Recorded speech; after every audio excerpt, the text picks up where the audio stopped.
Good afternoon. We are live.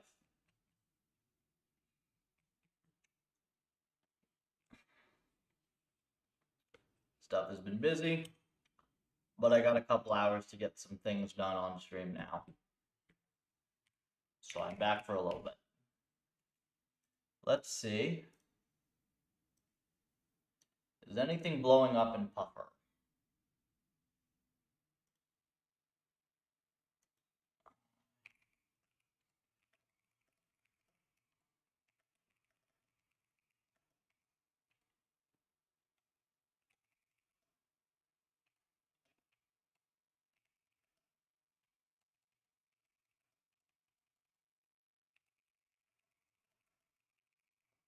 What's it? You just have to add.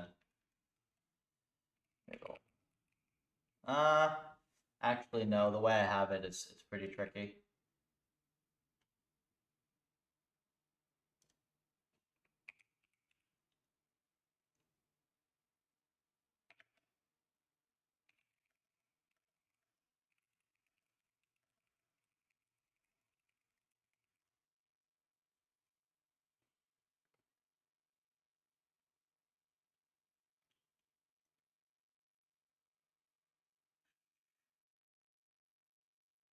Didn't realize there's a Discord.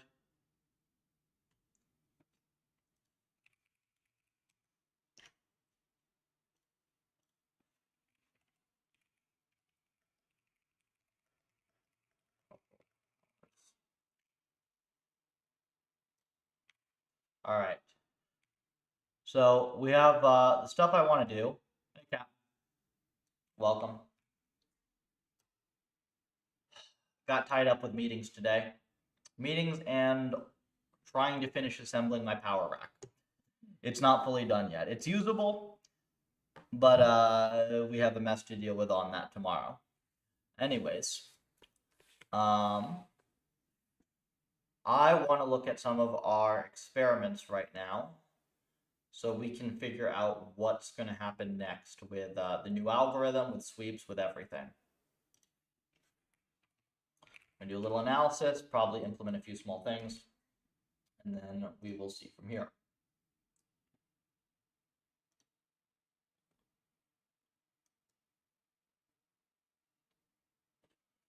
There are a couple different things I'd like to try, actually, come to think of it.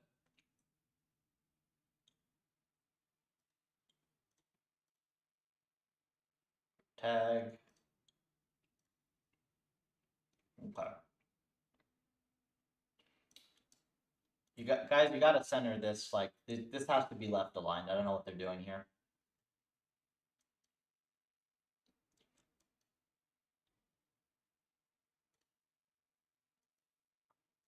Okay, this one is auto scale P301. Okay, so this is P30.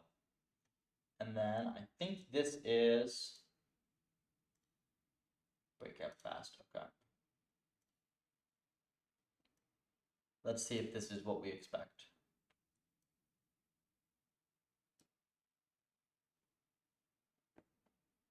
So both of these score just fine. Time step breakdown is similar. It's like we should actually increase horizon maybe. You can see here gamma and lambda are more directed looking. They're all over the place here because they don't matter.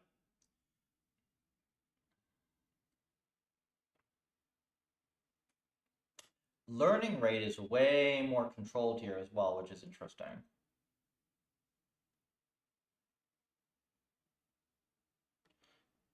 Do they end up in a similar spot? 01. No, they don't end up in a similar spot at all. Difference, the left is P30, which is the new algorithm. The right is PPO. Nums. This is also, you know, I actually do have some hope here. Because it looks like the one on the left hasn't found the fast settings yet. What do you think about the kinetics framework? We started adding a preliminary binding for kinetics last week to PufferLib, and we got stuck. We did add one for CraftX. We have a formal collaboration with Jacob Forster's lab as well to like add bindings and stuff for their stuff. I was supposed to do this like right after NeurIPS, and then I was in the hospital with pneumonia, and then everything got shaken up. So I started on that last week, and we will be continuing that. You know, periodically we do a couple things for other labs, but we have to get our own research and our own stuff on track as well. Kinetics is a very good project. The one thing I will say, it's an incredibly impressive project. Even if they were to have done it the way that I would have suggested, the way they did it, it was about 10 times more work than it needed to be. I think that if they built the ends the way that we build ends in Puffer, they could have done it, and it would have still been hard even then, but it would have been like a tenth of the work as it actually took them. So I hope that in the future we can make it way easier for them to be building new ends like this, because writing stuff in JAX, it's just not a fun time. I mean, literally, they went and re-implemented the entire thing in JavaScript just to have it be playable on the web so that you could fiddle with it there. And like, we get that for free with all of our puffer ends. And they're faster.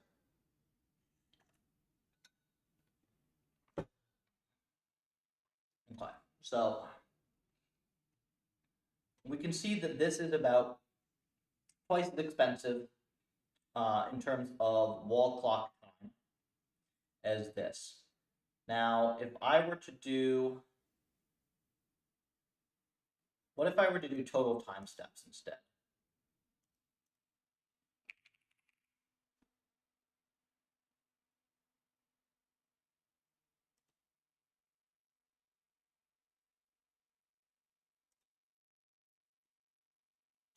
Okay.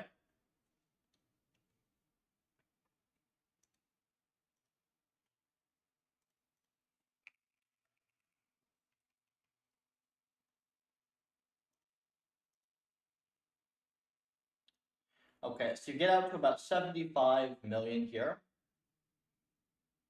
82 million here. So these are actually very close. These are very, very close.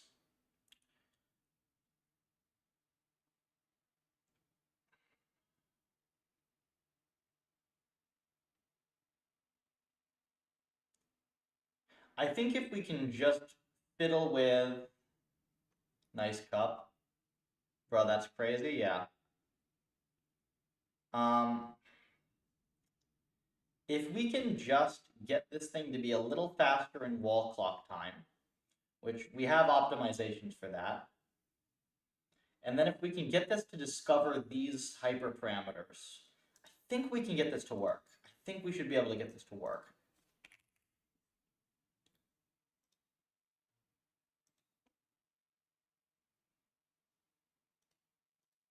Actually, is this, let me see, cost. Yeah, so this is,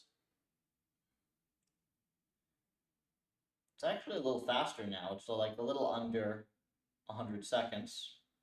This is a little under 200-ish, right? Yeah. So it's about 2x. But then it didn't figure out the number of ends thing, right? If I go to sample here, go to num_ems, 63.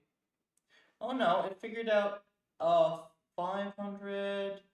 It's pretty well there with 1,000. Oh, but it didn't do 2,000. That's the issue. So it didn't get it with 2,000 ems. And then update epoch maybe. Mostly with one update. So it's very close then. It's very close. Why are you sweeping? It doesn't matter. It should just learn to ignore it. I mean, I could take it out, but you can see based on the charts, though, that it doesn't matter.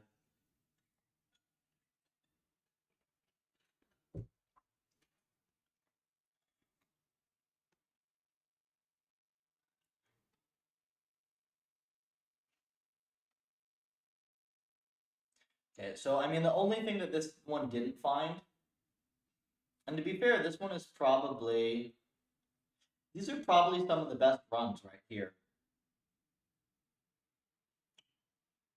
So it didn't find these points.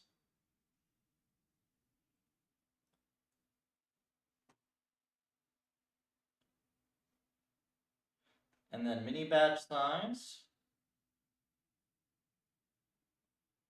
It also has smaller mini batch size. It didn't find 8K mini batch. Interesting. I wonder if that is something fundamental with the algorithm. I wonder. But we can basically see that it's using half the number of environments and half the mini batch size. And then also it has, there's just some CPU overhead that we have to fix. So I don't know if we can get it to train as well with the same params as PPO. We'll see. We're definitely going to try. Do we also know the steps per second? That would actually be a good one to know. Do we log SPS? I think we do. So hold on. If I were to just add scatter, and then what we do is SPS last, score. There we go. That's clever, right?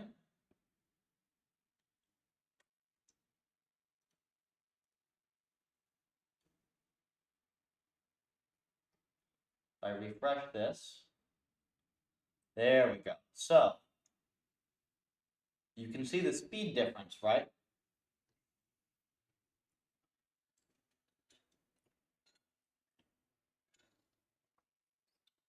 So PPO is able to get max score up to about 1.1 million steps per second, whereas our P3O only goes up to a bit over 400K. So if we can bring that up, I think we might have a chance at matching. First thing is going to be to deal with the overhead of the current P3O implementation. We move over to coding land. Where's our term?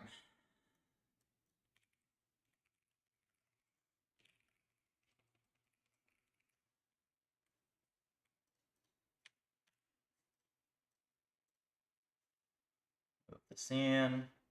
I need to get myself a little stream overlay. That'd be fun.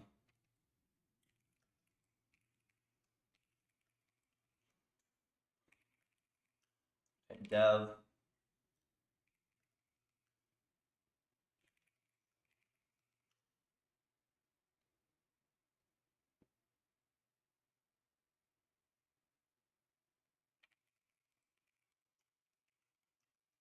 All right, so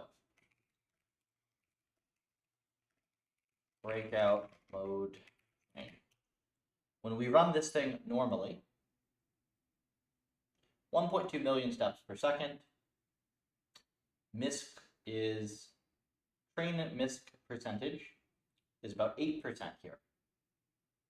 It's about 8% in train MISC. Train.use. True. Then goes up to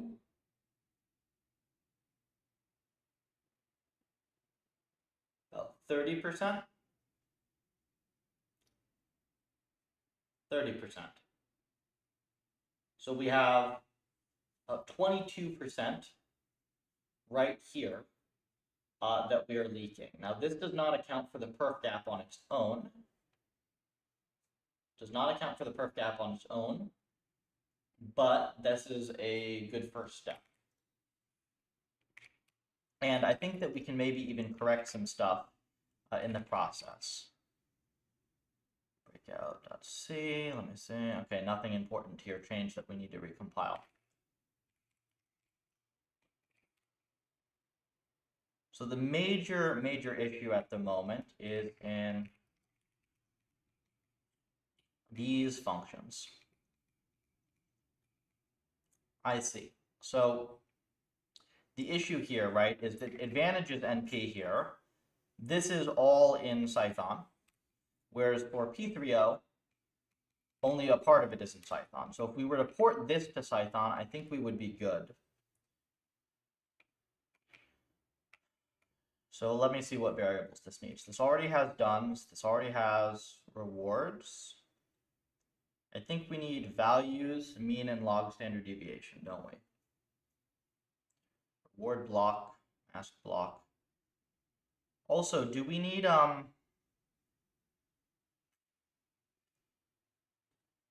this reward block and this mask block?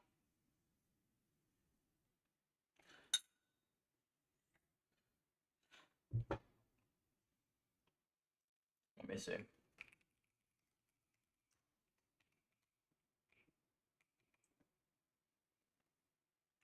Yeah, we do need this for a prediction of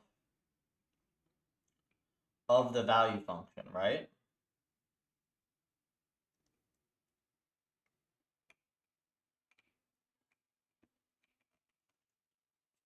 Okay, so we'll leave those as is, and then advantages. Compute JE advantages.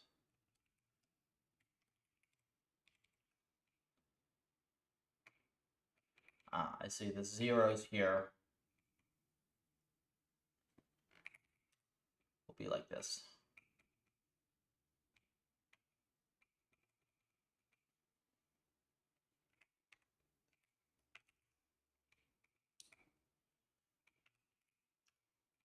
We need to pass in values.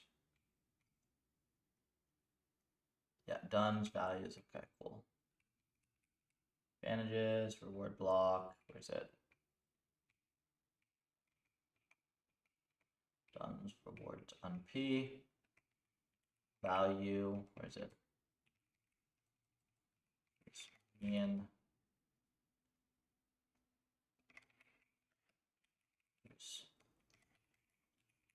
NP.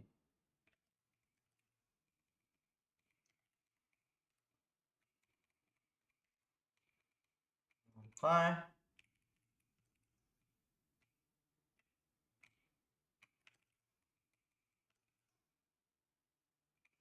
Now these ones here get passed to this rewards and mask, and then this all is going to be what we're going to port to C.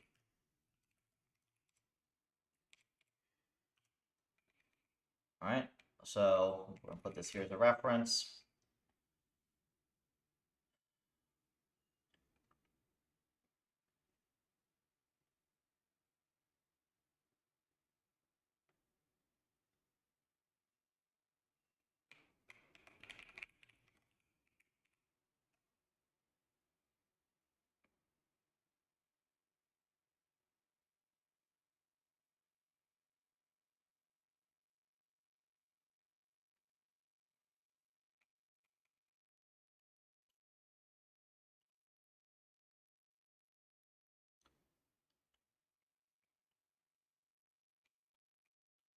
X.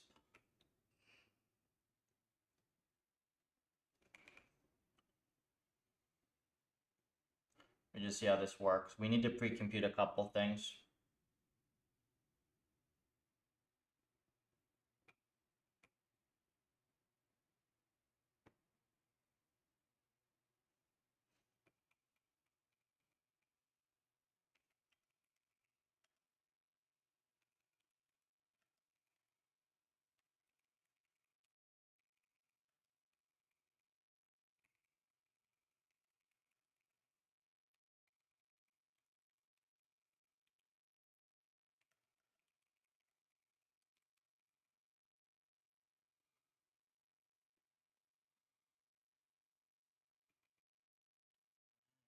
Min.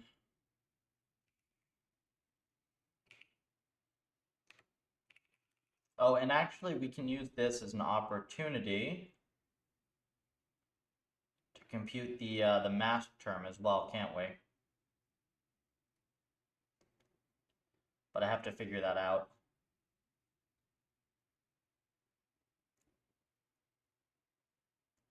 Well, initially I think we do the simple one because this is quite a bit to figure out. So essentially, like all these transformations, there's stuff that can happen with the masking to make it slightly more correct.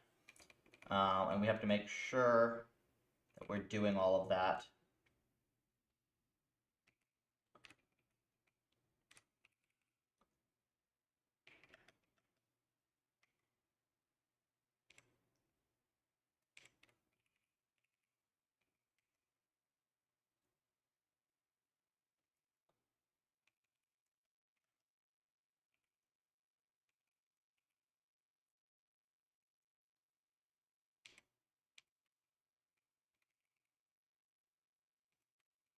Go.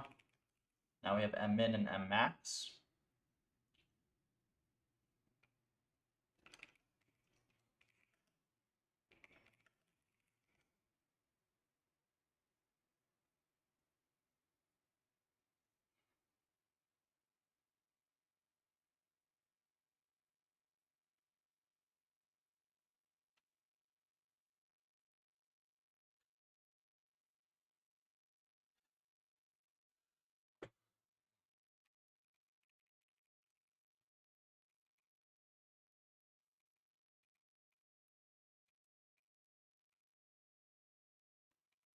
This is the reward. This is the mask, right?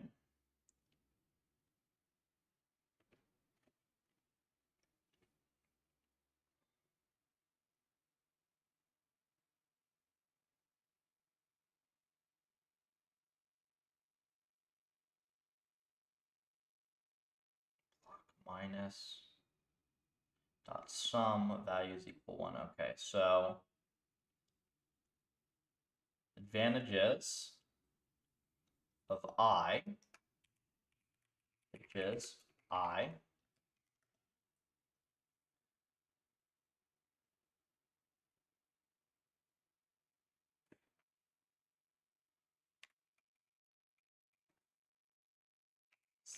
float R rewards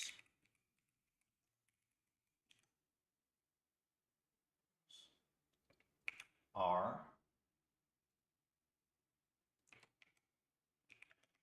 minus values. You also need to add the, where is it? Values mean, is it float? Values mean, float.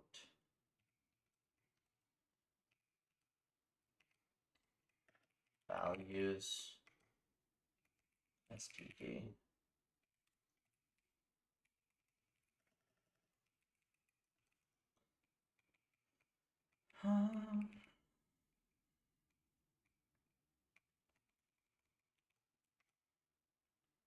Mean.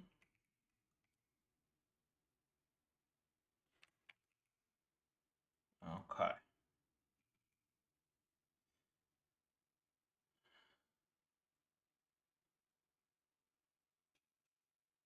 And if you're here, you already have checked the mask block, so we can skip that. So now the only thing we need to do is multiply by advantage scale. Advantage scale, value standard deviation, okay? So we do advantages I is divided by, no, times equal. And then we have to compute advantage scale, which is M max minus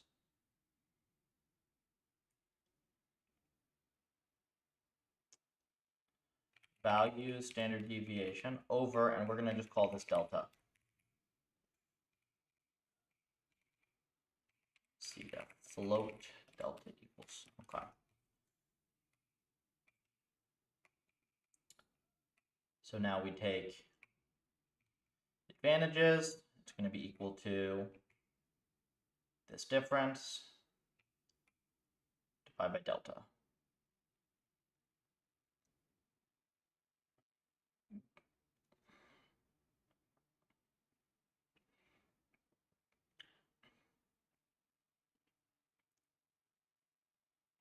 But you forgot the clipping, right?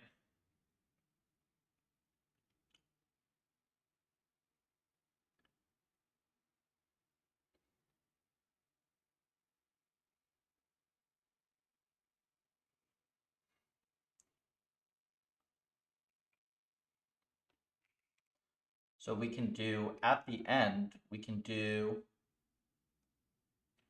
if delta is greater than 0, and we can do this at the end, which is going to save us a little bit.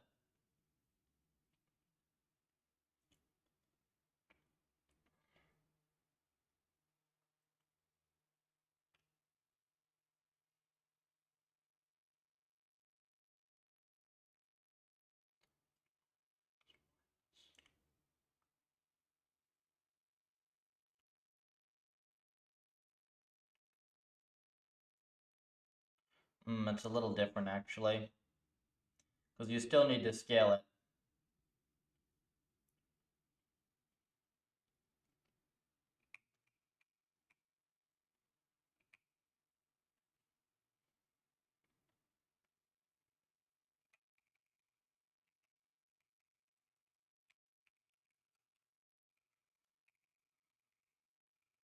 Okay. Let me think about this path first.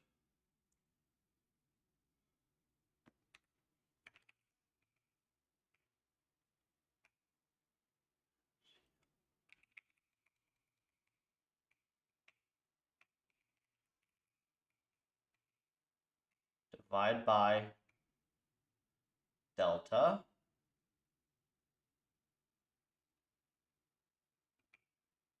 See, load. Scale equal.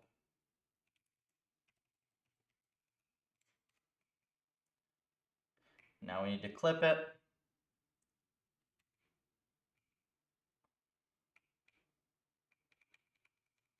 Oh, shoot. Damn it. We forgot to norm this, didn't we?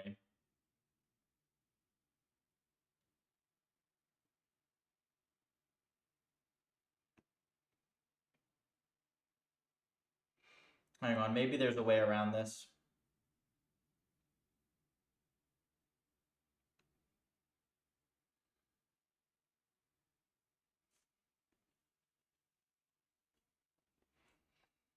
Look at the map.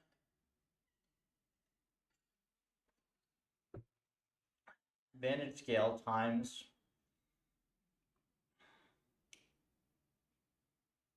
this difference dot sum. But then wait, advantage scale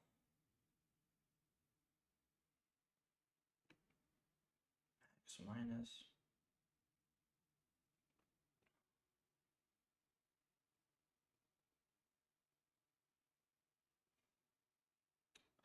I actually can't tell if there's a way to reduce this.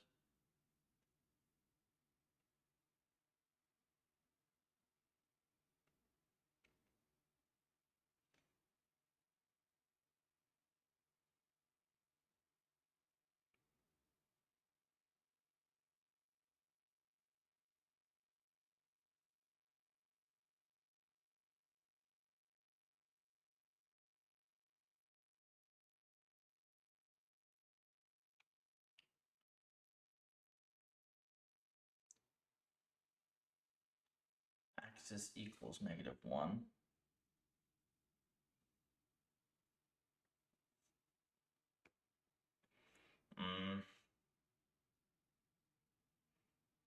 I just need to compute the sum per, right? Yeah, so I think that what we're going to have to do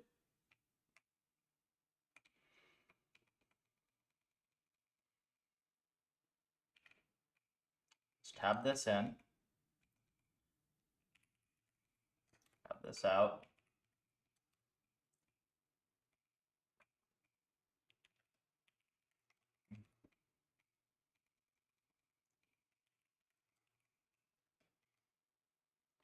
And then advantage sum, we add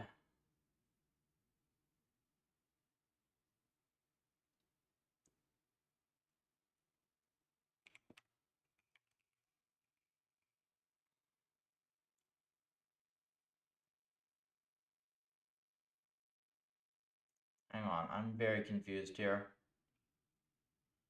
Advantage scale.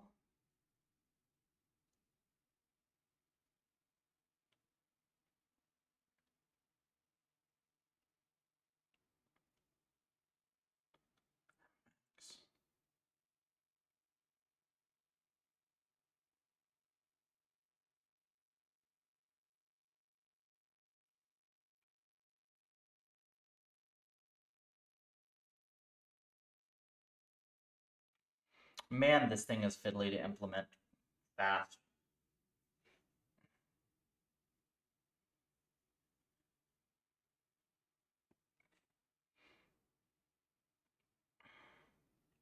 I'm just looking at what I've written here.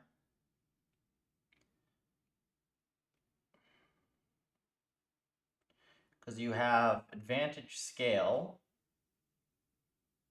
reward block minus value mean. Okay.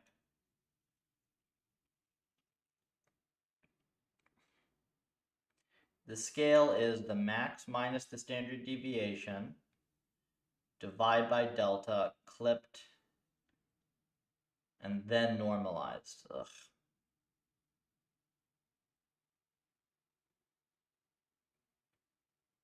Yeah, I mean, you need to make this work.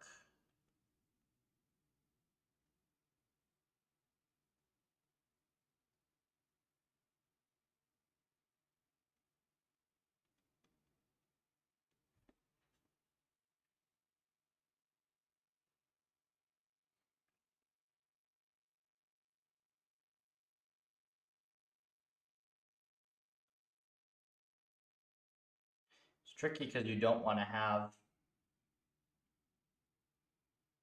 I mean, the fastest thing might be to have a full advantages buffer.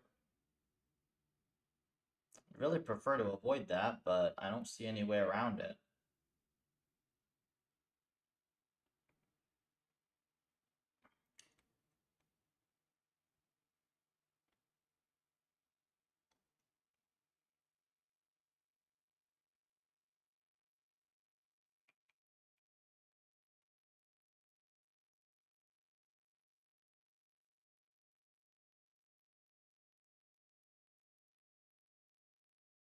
I mean, I can make it temporary, right?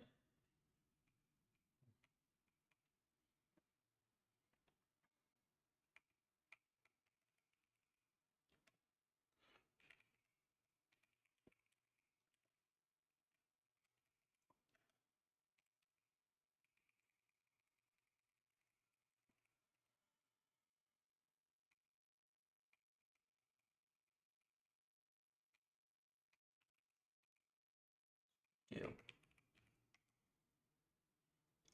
advantages scale.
Okay, so we have now this portion. And actually, this needs to be exp, right?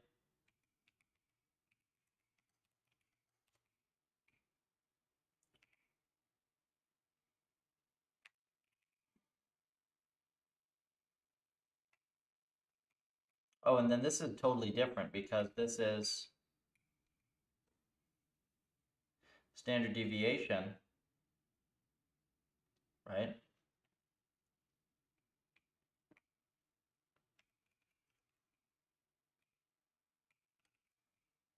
Or is this the same? Yeah, this is.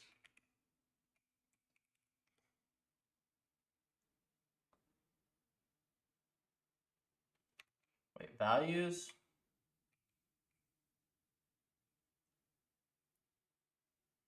Max.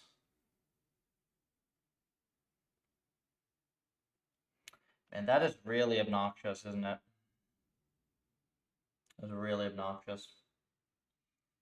I think you can't compute mmax though like this. Because, yeah, you cannot compute mmax.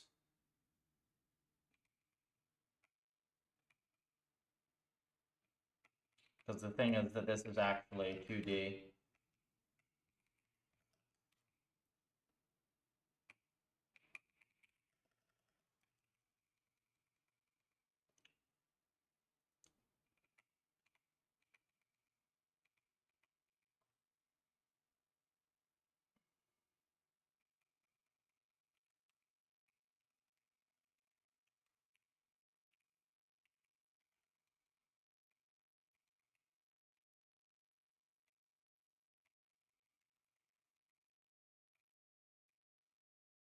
Okay, so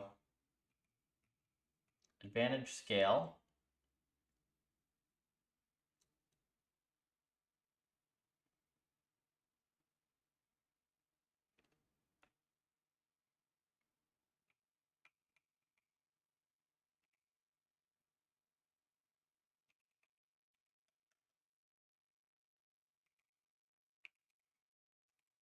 Okay, so now we have max and min, right?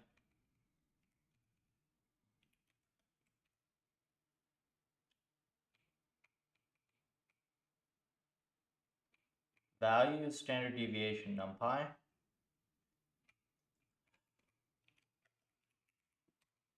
So we do VSTD, it's going to be this X.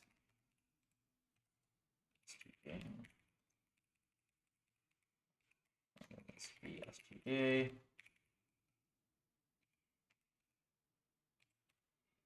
Okay, now you have max and min, right?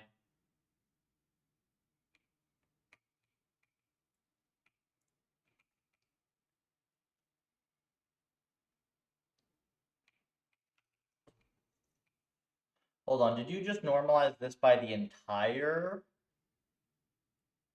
Wait, you normalized this by the entire min and max, didn't you? That's harder.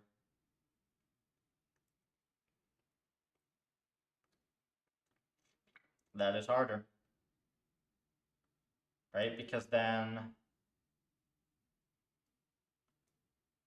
Can you even do it now? You can't even do it now, can you?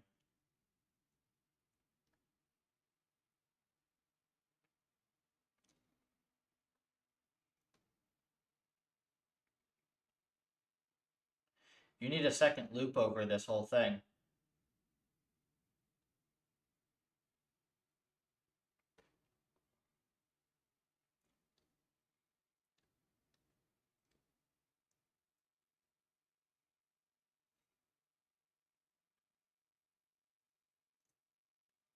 I mean, I can do,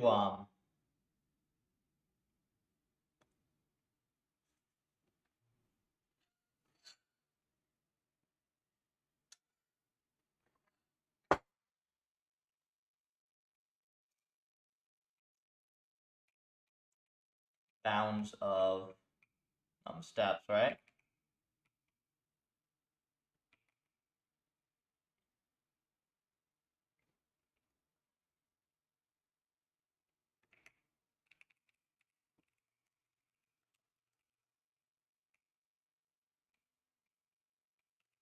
So fiddly.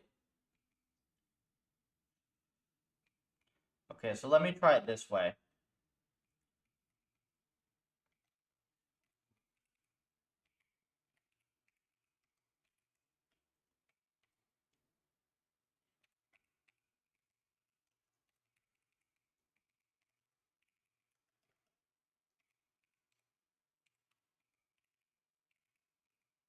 Okay.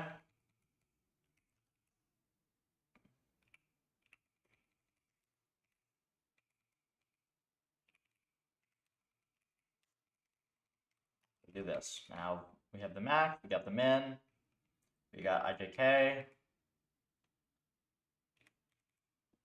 JT. Delete all this. And now what we do is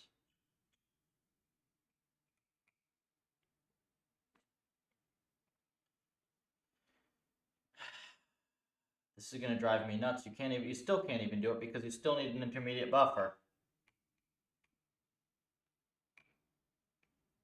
I don't want to recompute this X. It's the problem.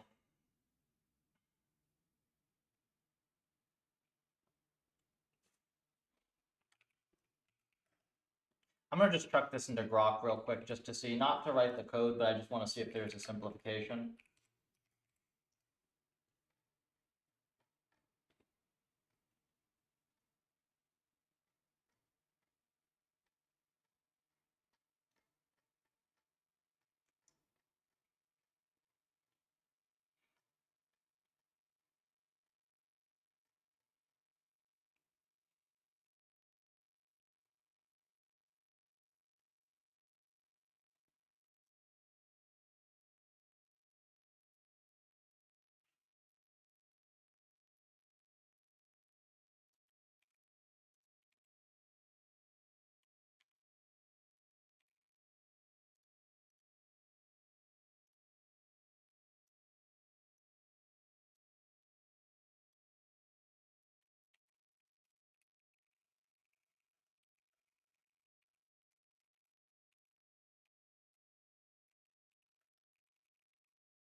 I just want this to give me LaTeX for this.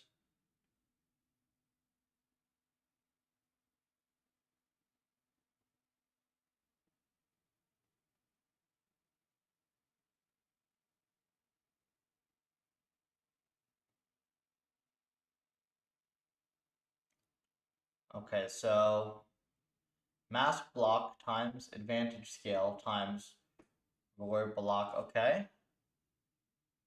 Sum J, yeah, this is correct. And then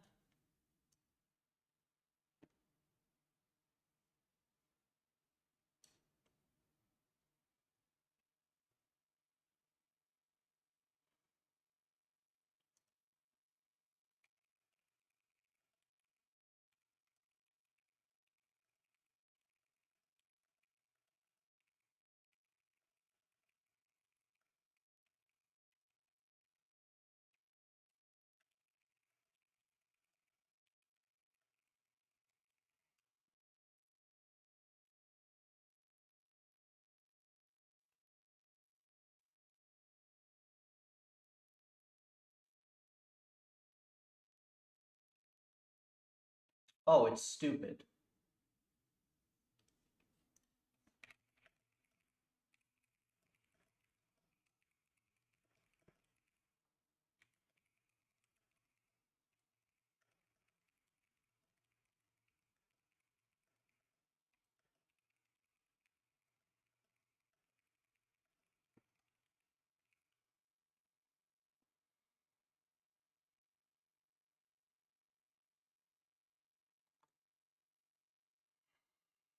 Wondering if a better tool than the massively Expensive LLM would have been a piece of paper to write this out myself.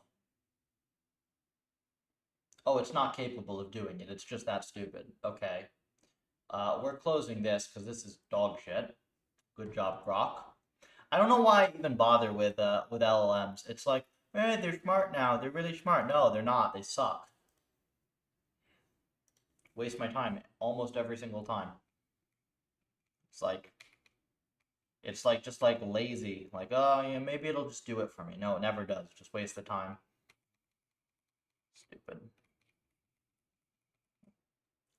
Let me see if I can just see a simplification here. So this formula where advantage scale is,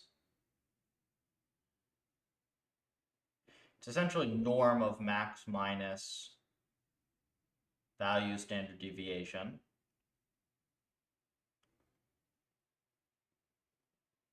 Yeah, so the problem here is that you need, in order to normalize something, right? You either need to do it in place,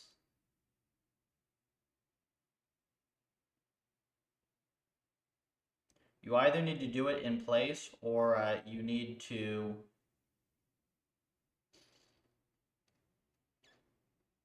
damn it, or you need another buffer.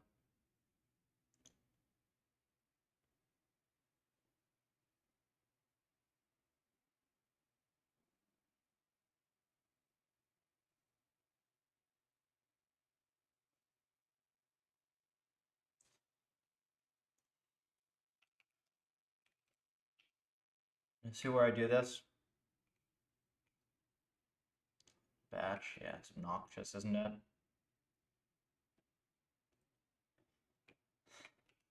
I don't want to change the formula at all.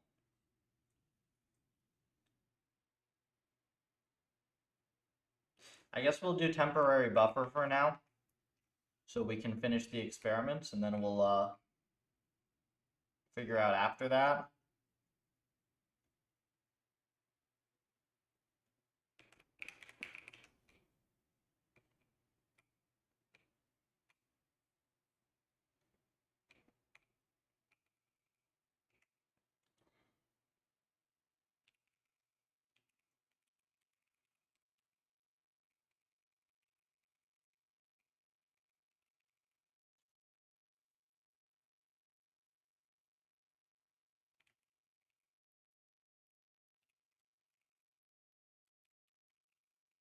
Let's go back. We're just going to assume that we have whatever we want in terms of buffers here. Let's just write this out.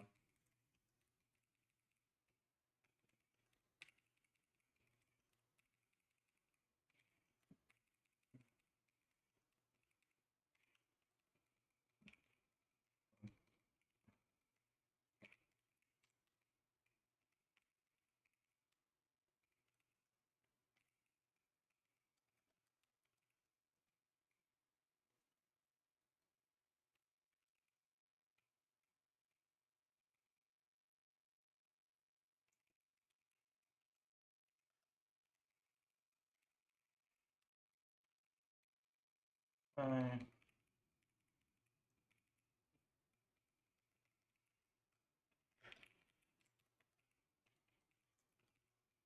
this. Then we have VSTD max.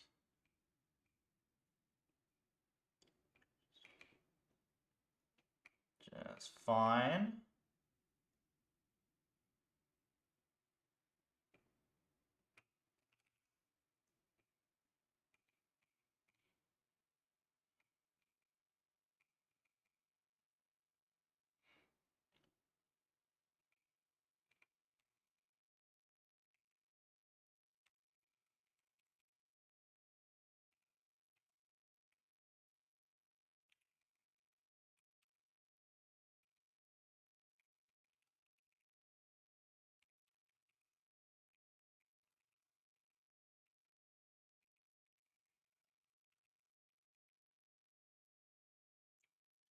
Okay, so we divide by this. K plus equal 1. And we do. bounds of I equal K.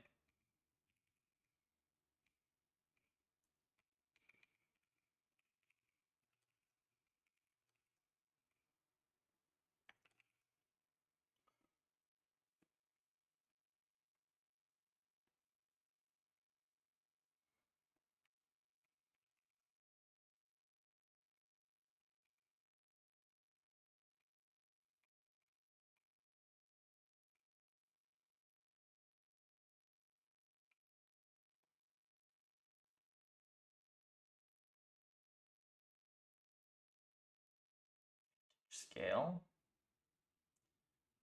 Advantage scale dot sum.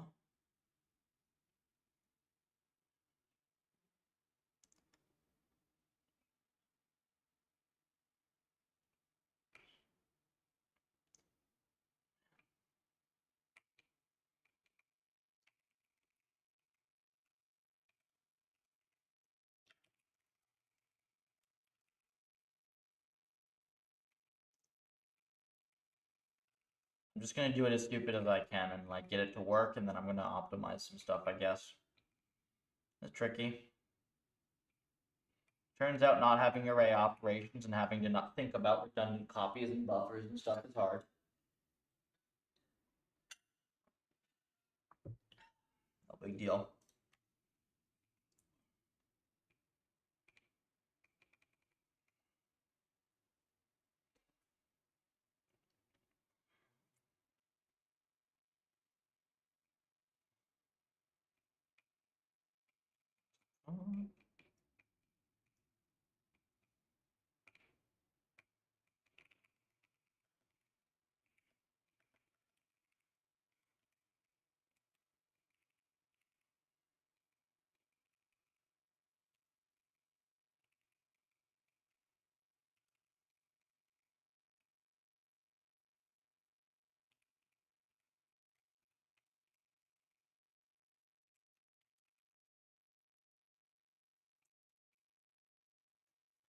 Not advantages of I over delta.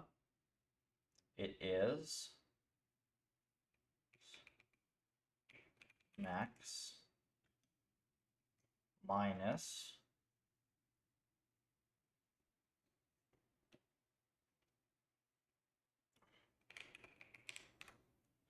I and j. And then if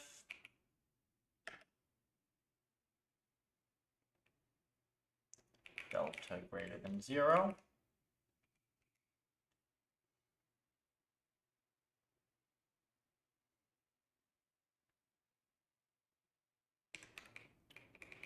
divide by delta,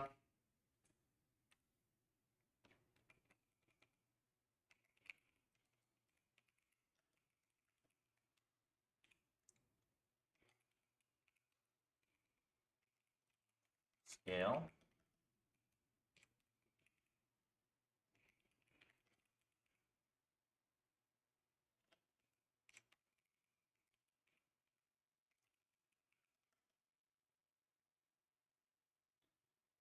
this, and min is the clip.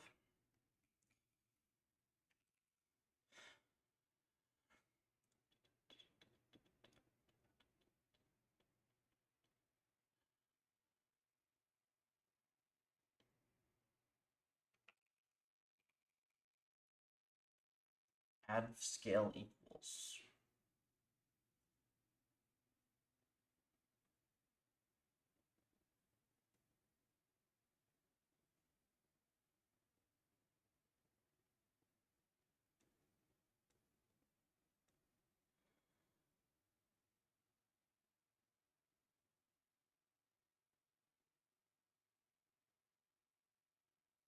Man, do you need another buffer here? This is ridiculous. I mean, we're gonna have to find a way to do it with fewer buffers.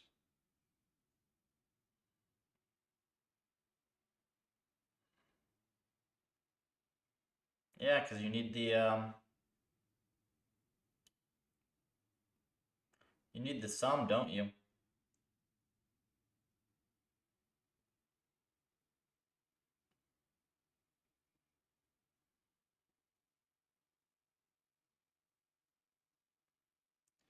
You need the sum of advantage, you need the sum of values. Is that it?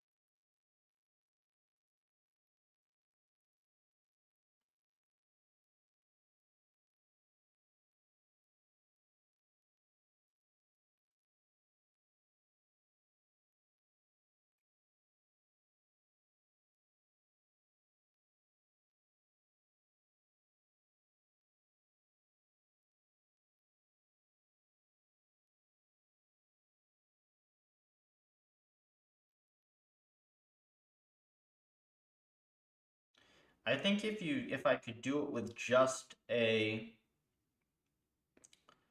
log standard deviation,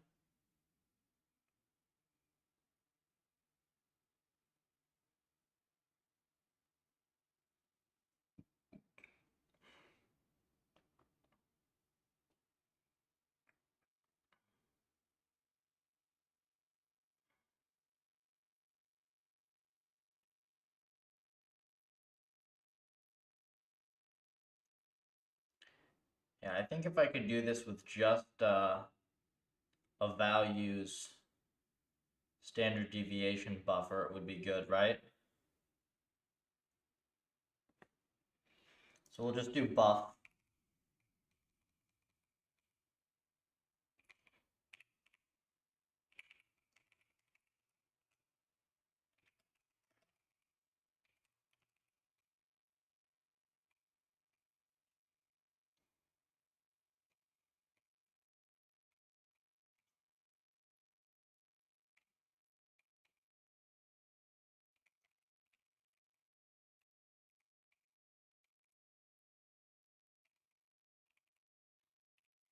Buff.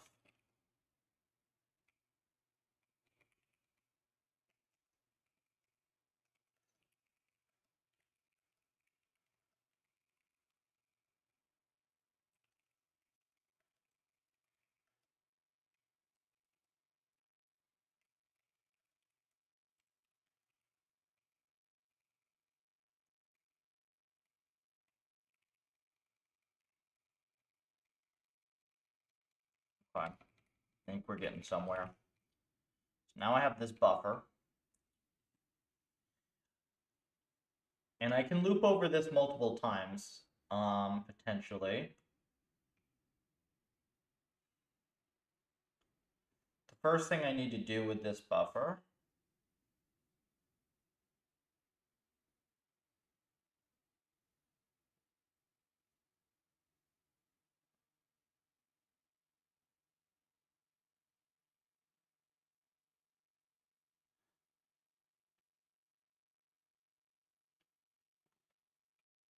and then we also have this bounds here, which is fine.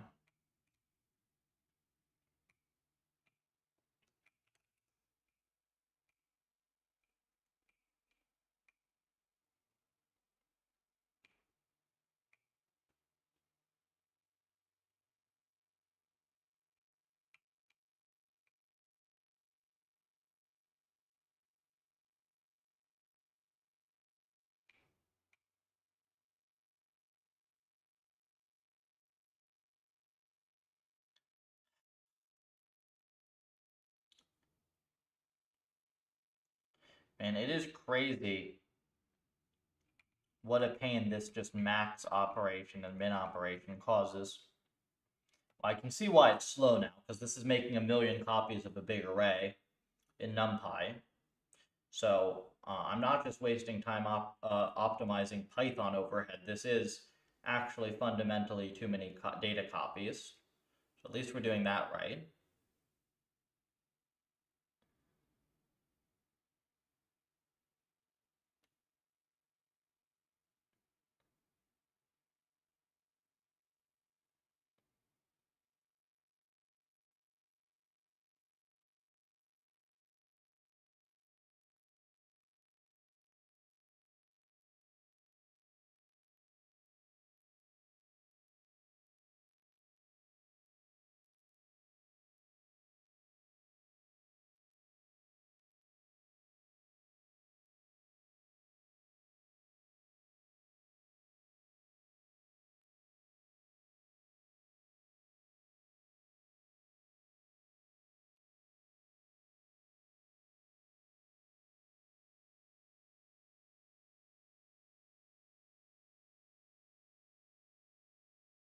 Yeah, the segment's length buffer is basically required.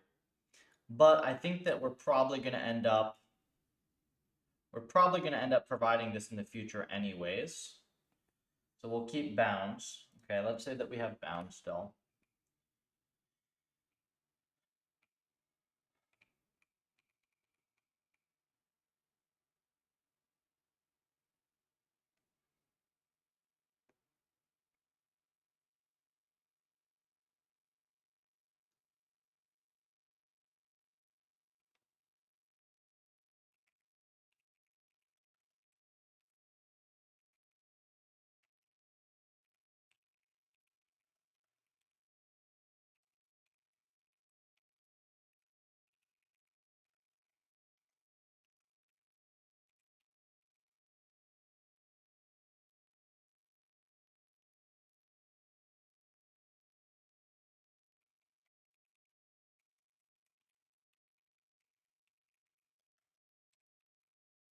Okay, so now we have the X BSTD. Cool. Now this is clipping is done.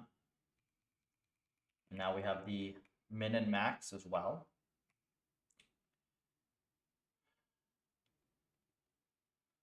Now now this is in the buffer, right?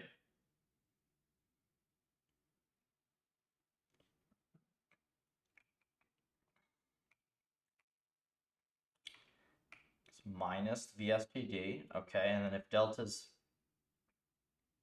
greater than 0, divide by delta, clip,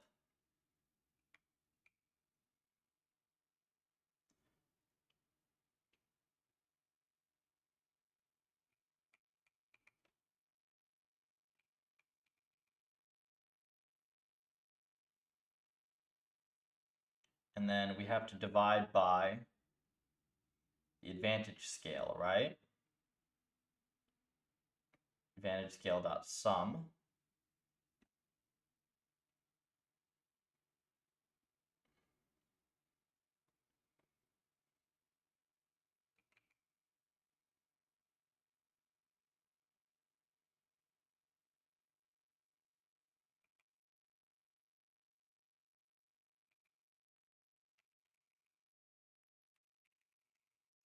We do buff equal to advantage scale again.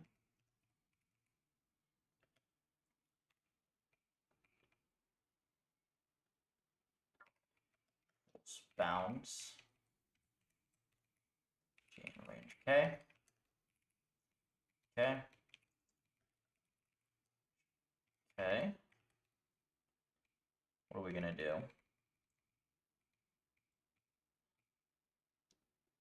Okay, we only need to do this if delta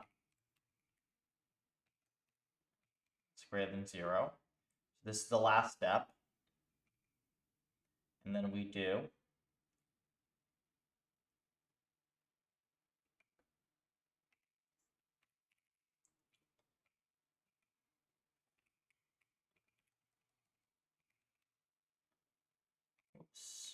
advantage scale.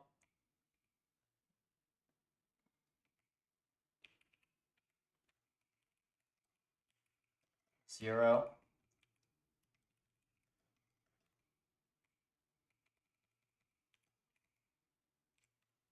I and J.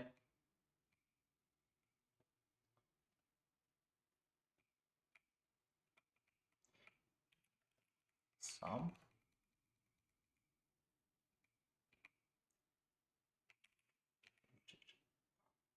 Sum. Okay, so we do this. Now we actually just have the sum here.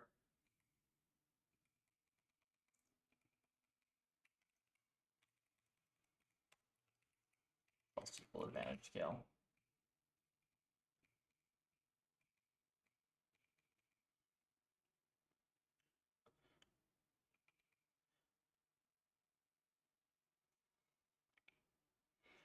Then we divide these by the sum.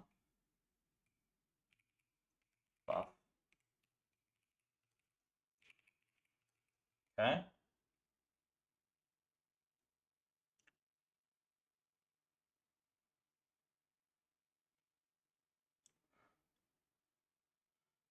And now we have it.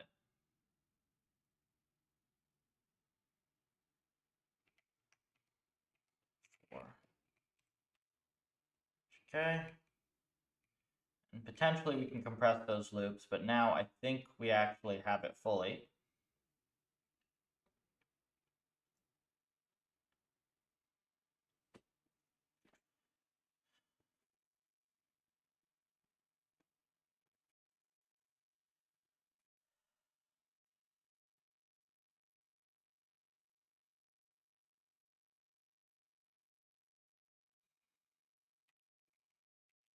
Advantages I. We don't need to do mask block. So this is buff ij times reward block ij minus values mean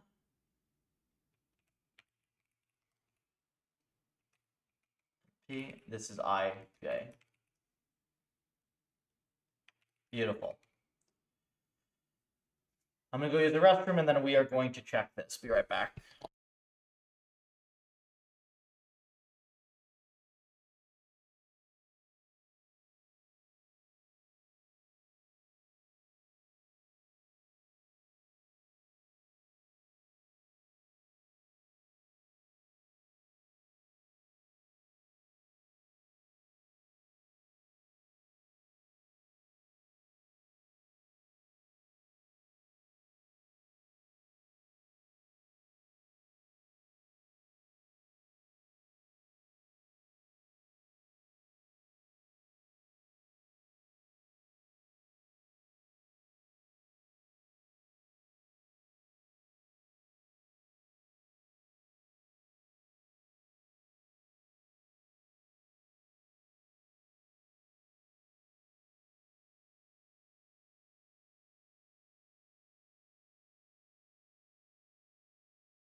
All right.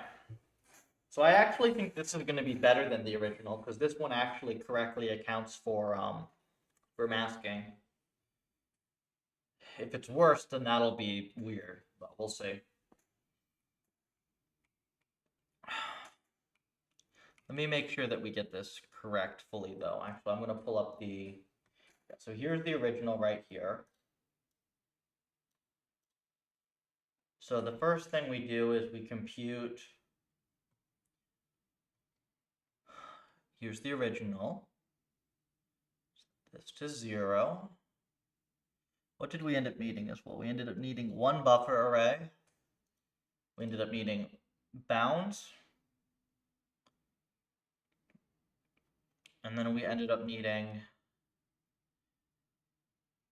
advantages. Okay, so we have to set advantages to 0.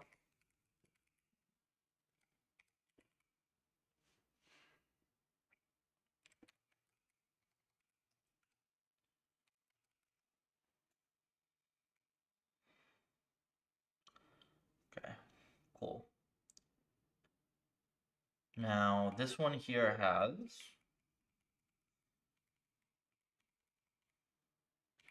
This is going to compute the... so this has to be k equals 0, ij, k, and t. So we set k to 0 here. We see if we're done. We increment k, so we actually get our bound length.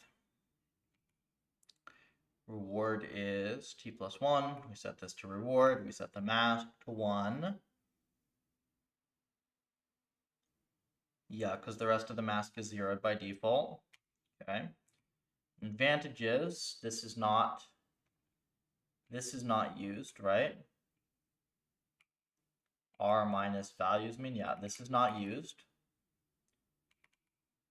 We get the value log standard deviation at t. We clamp it. We take exp, which is x. It's fexp, isn't it?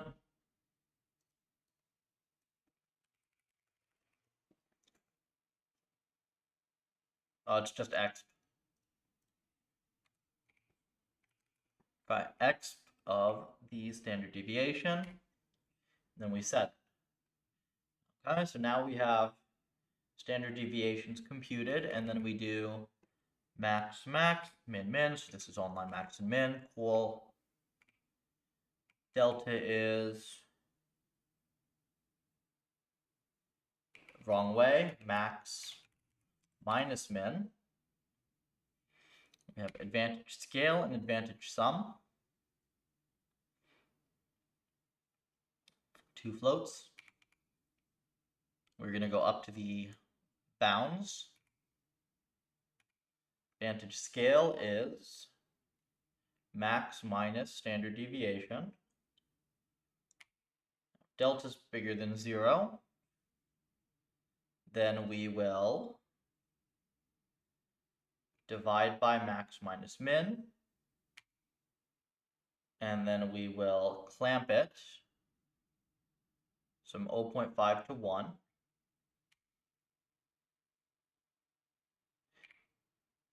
And then we're going to add this to advantage sum. So sum has to be set to 0 here. Okay, and we set this scale here. Okay, and then if delta is greater than 0, then we divide by advantage sum. So we norm by that row. And then we just have to compute the final advantage here, which is going to be the buffer times reward block minus the value mean. And since this is an accumulation, this should give us the correct advantages. Okay. Sure, we'll have to fix some stuff, but this is pretty good. Pretty good. Now let's just figure out the order that we want this signature. Buffer. Advantages. Bounds. Let's just do this.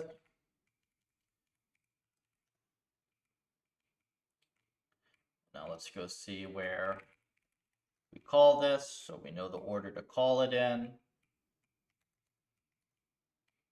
So reward block, reward mask, values mean numpy, values buff,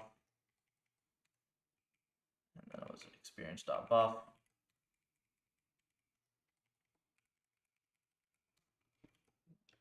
Experience.bounds. Okay.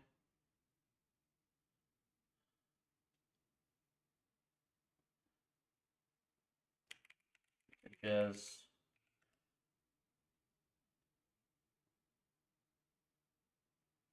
hang on. Buffer duns np rewards np advantages stop bounds and stop horizon. Cool. So this is now the right order for these. And we have to allocate these extra buffers. It shouldn't be too bad.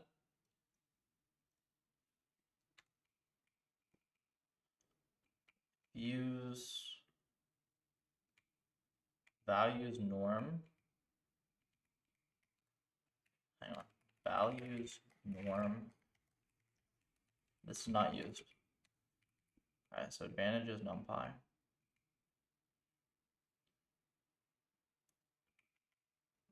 self.buff. Give it a buffer, give it advantages, bounds. Get another one of these.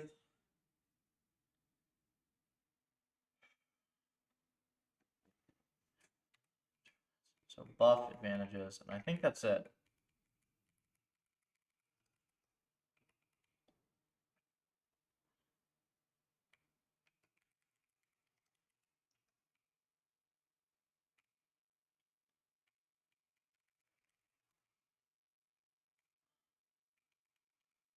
And now you have advantages.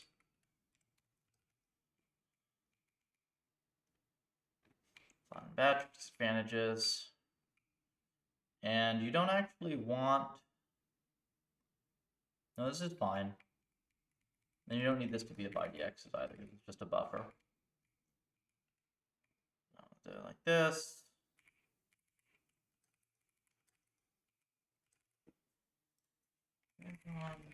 Build and place. And we'll do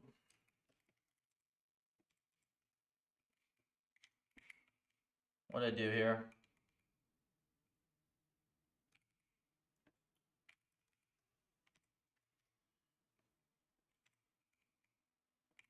Values.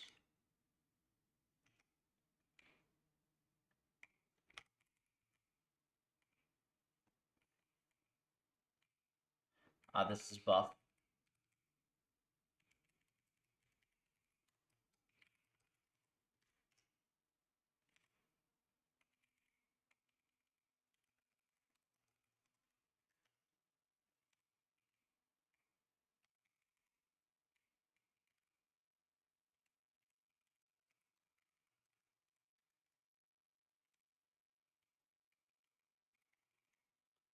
Cannot change assign type float to int.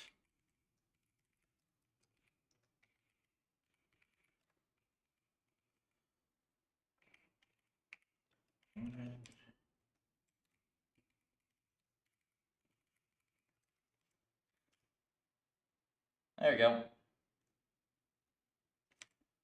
Max maybe, what is it?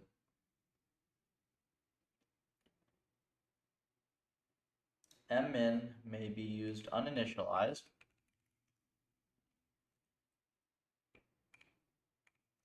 Yep, it is. This is VSTD, mmax.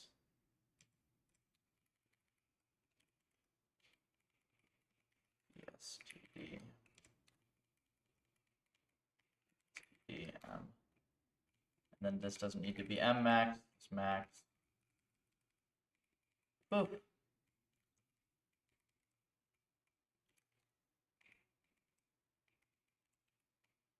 All right. Now does it compile without warnings? No.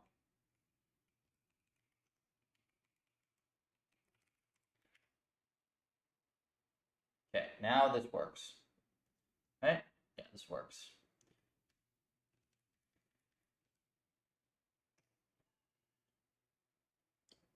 Must be real number,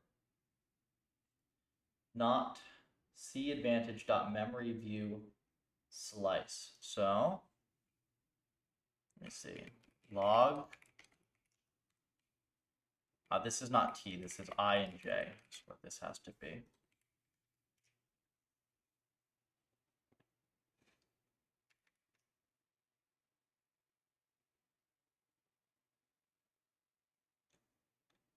There we go. Okay, so this runs. I assume that this is now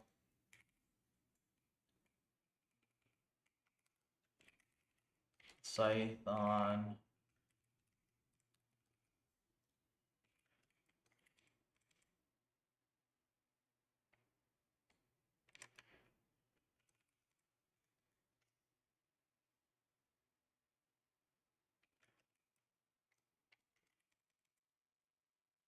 Where's my HTML file?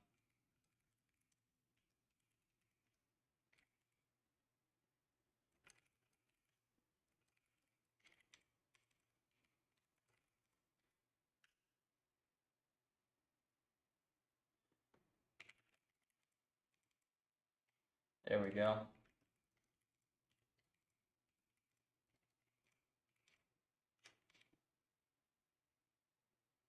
Okay, now this is going to show up.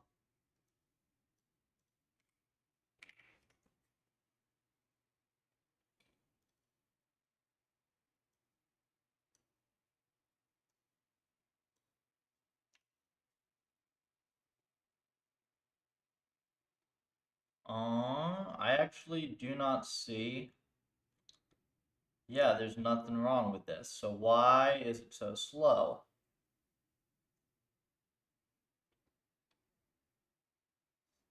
Hang on, what? I mean,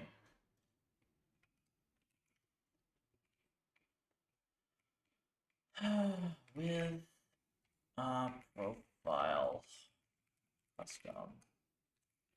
And the profile custom was at 0 before, right? Yeah.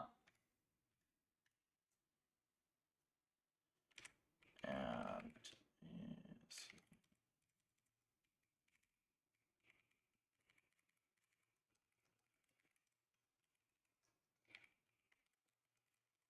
just run the setup.py.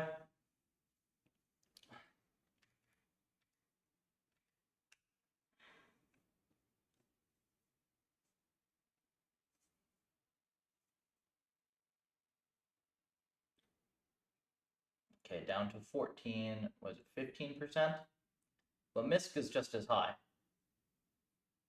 if not higher.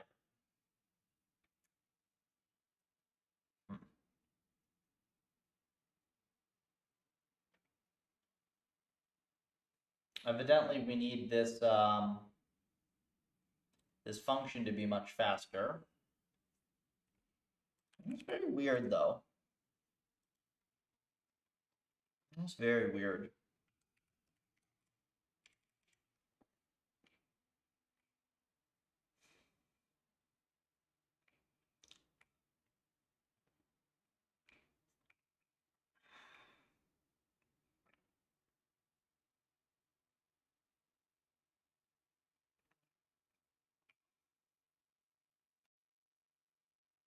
This function is very expensive.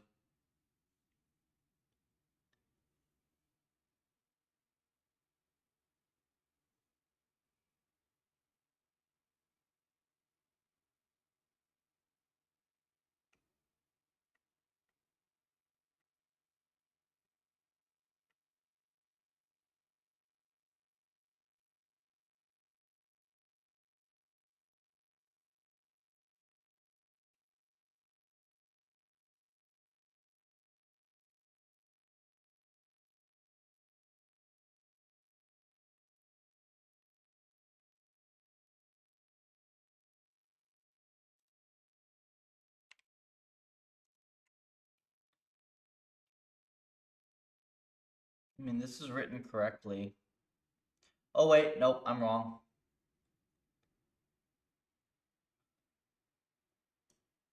Yeah, this is, wait, isn't this? Some steps. Oh, no, yeah, this is right. What?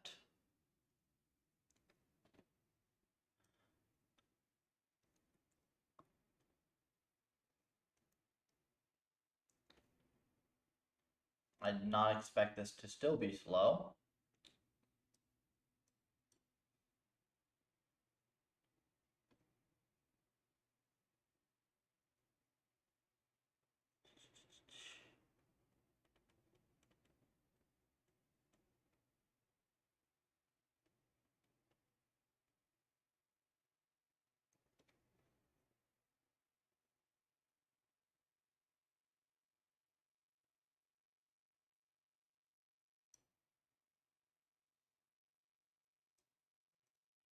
I guess one of the things we can do is we have, where is it? This one?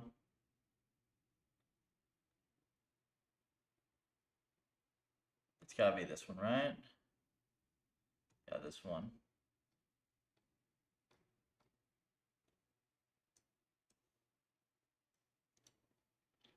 There's the Pareto front.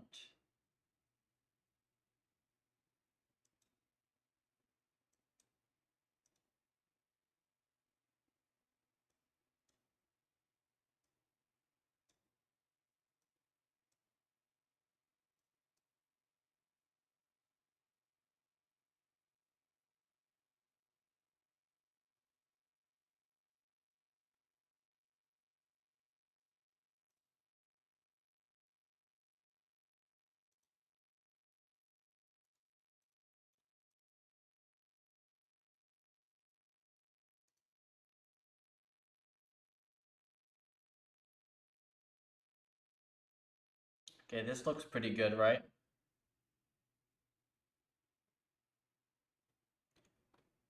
So let's take these parameters.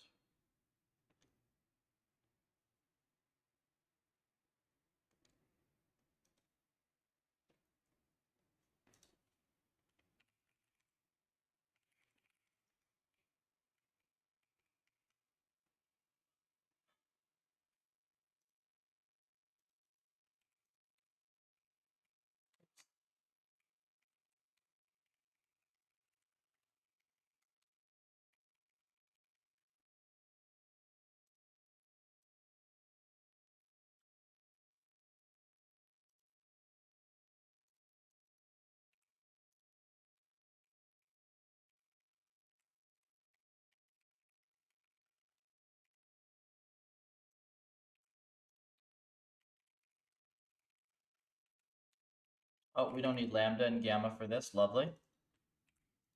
So we do learning rate.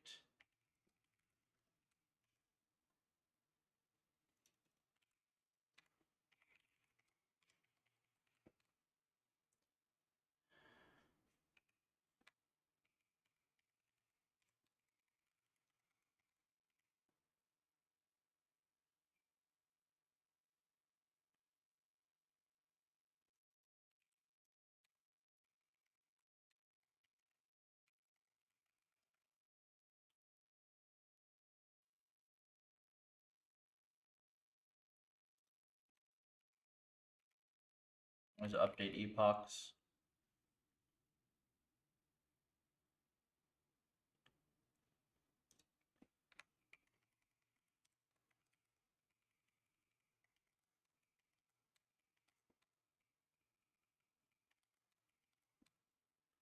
Where's batch size as well? We forgot batch size.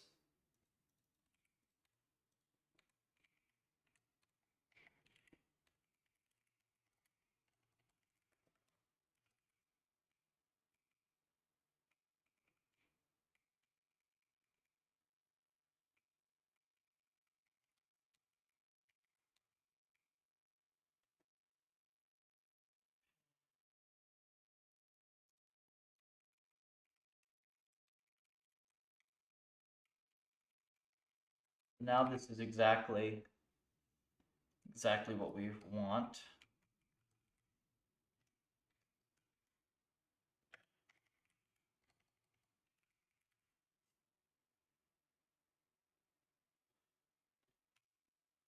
Try this.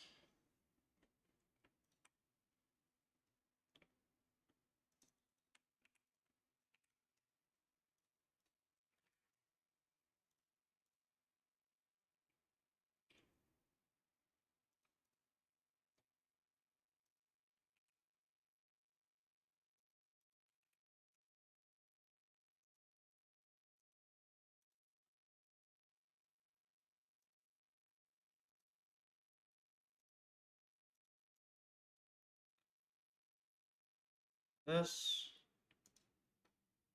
Then we do this. Charts. And yeah, here we are.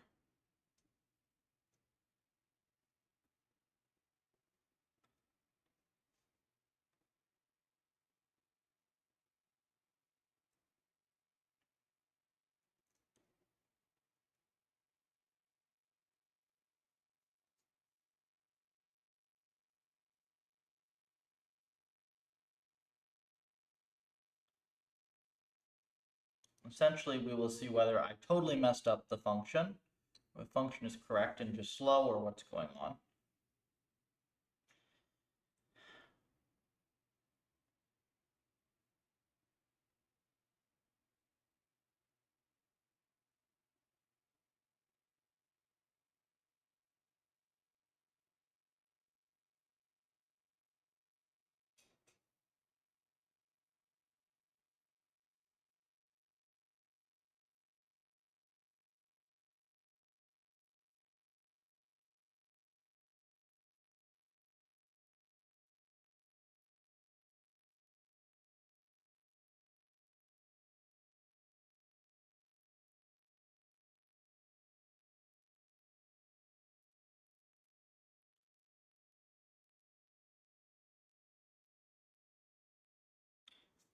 It is possible that hypers need to be retuned a little bit.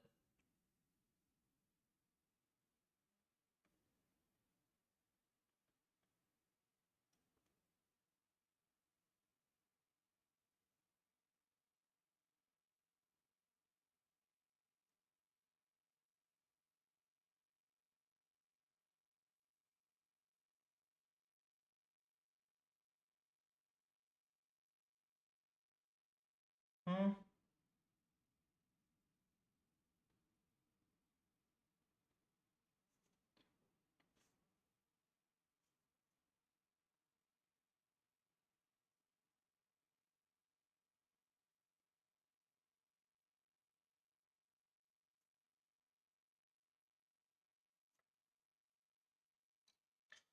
I don't know. I was hoping this would just work better because we technically, I think, fixed some bugs with the formula.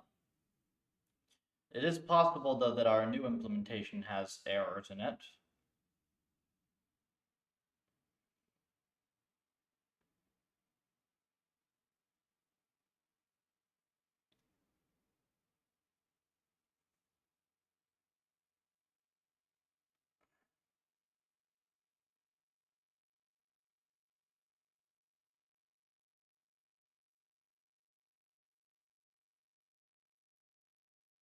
I think I also changed the horizon for training a little bit for these to give it more time.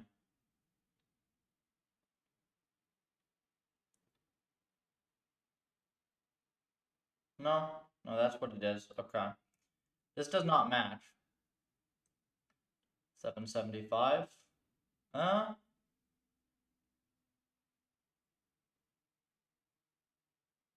okay, no, it is pretty close. And again, maybe needs to retune. Now, my question is why is... Oh, hang on. Over the whole run, custom was only 9%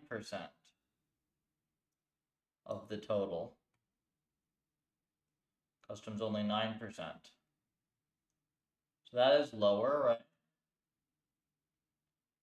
It's still not fast enough, but it's lower. But then the 24% misc, okay, we definitely need to not have 24% misc time.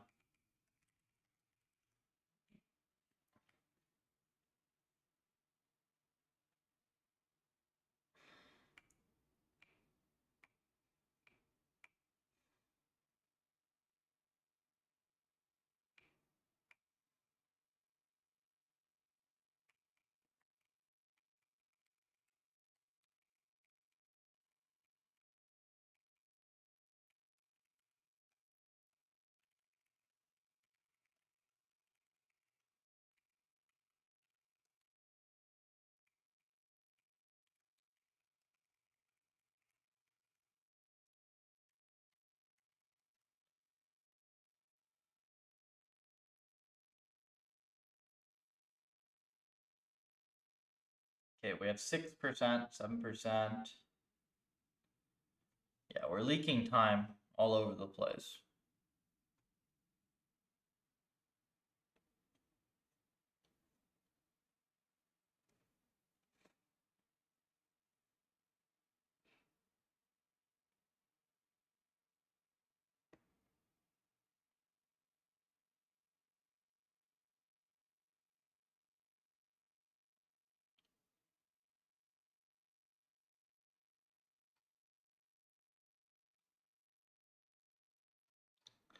And then I suppose the other place that this could potentially be would be like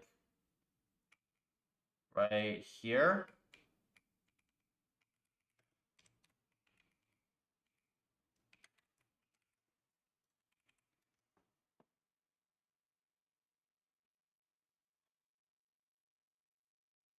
Oh no, it still doesn't quite add, does it?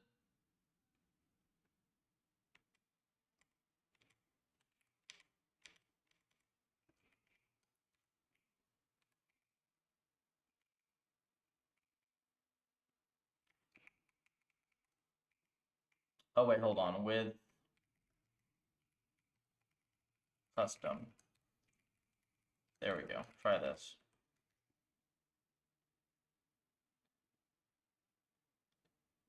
Only 1%.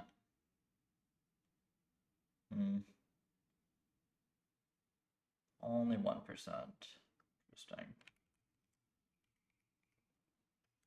Where's the rest of it then? Flattened batch, maybe? What's this cost? 1%.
Oh, I think the easiest thing to start with is going to be the C.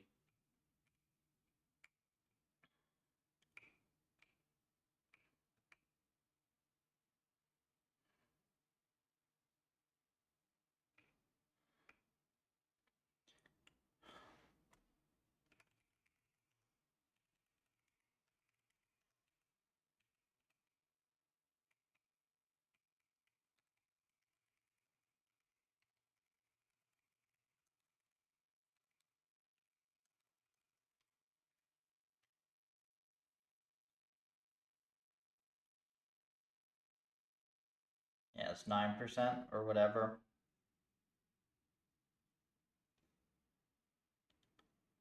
Why is it 9%? Of course, this. How do I make this faster?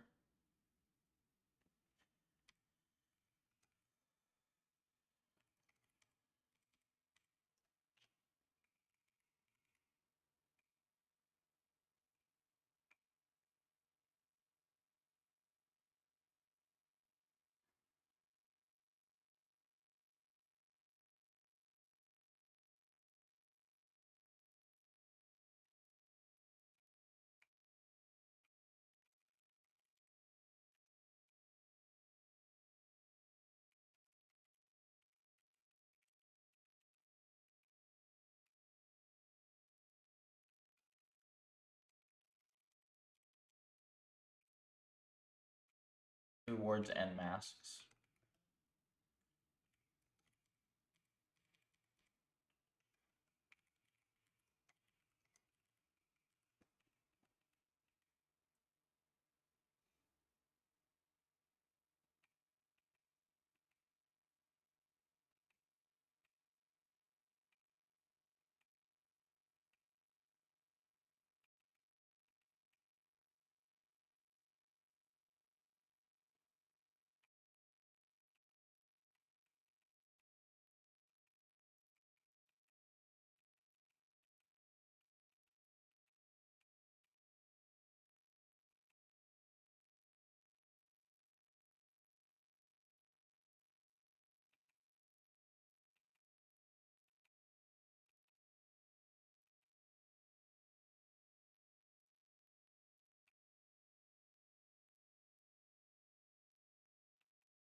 Just seeing if I can find the actual code that got generated anywhere.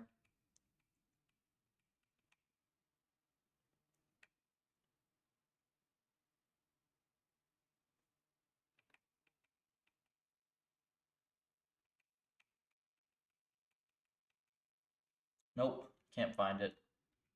The annoying thing with Python.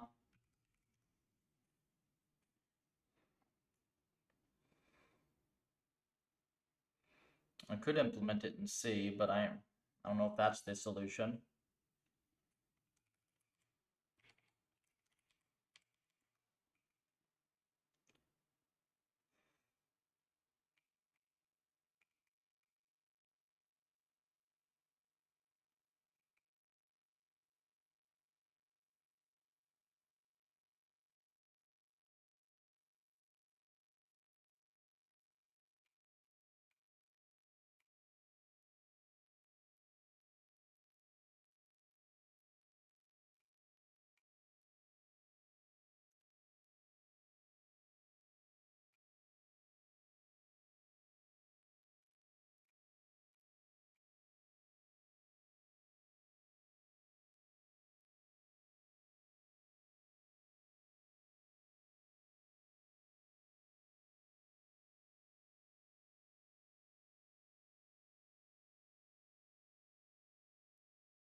I just want to see something here.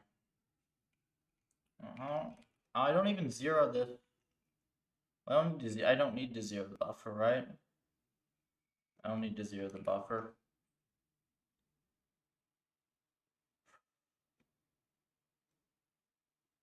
And why is this?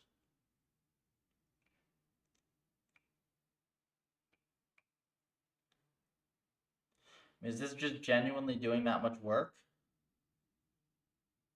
I don't think it is.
I mean, I guess I can do.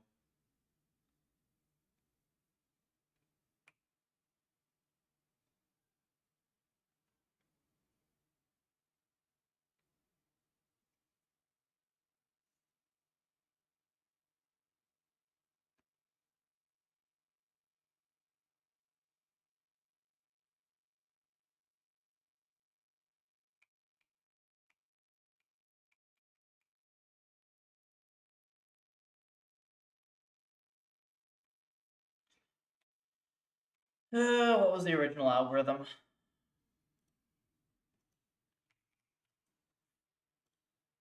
I see like one small thing I can improve.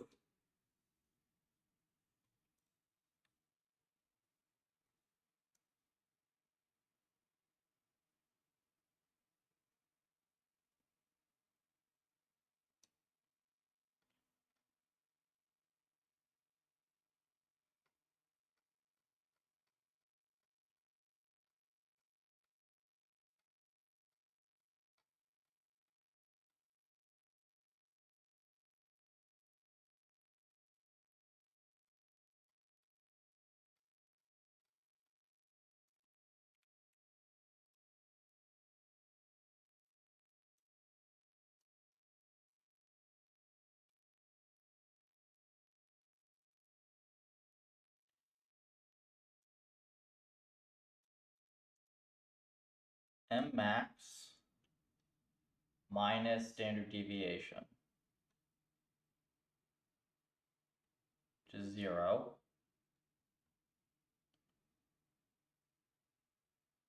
Wait, hang on. If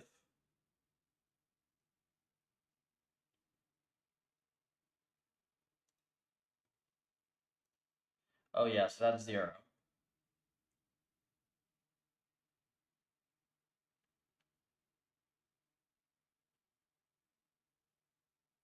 So it should just be 1, right?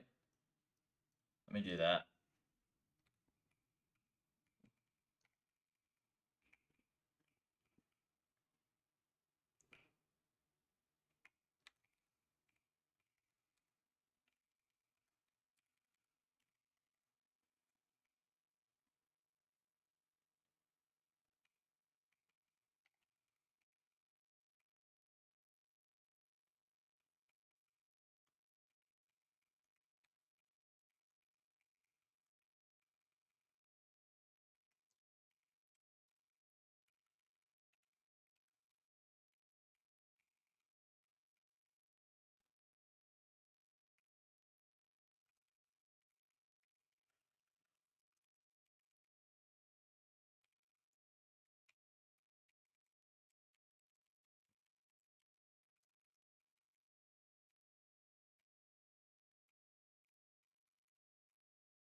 If that does anything.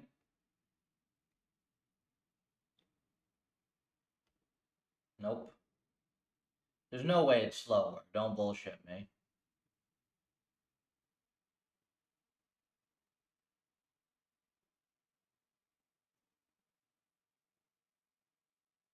No, that cannot be slower. There's just no way.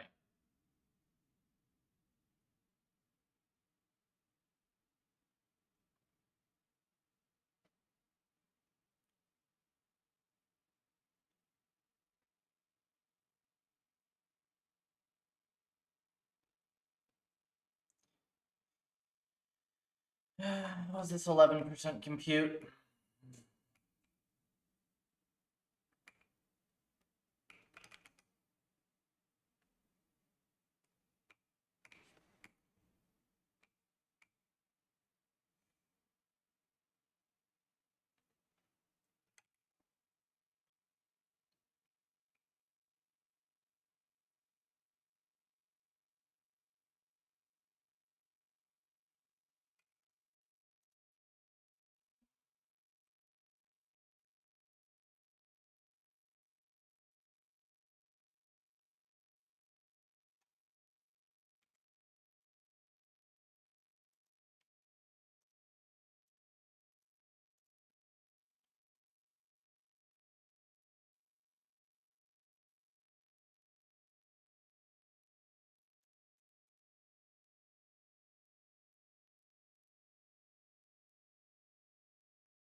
Possibly doing okay, but that's about it.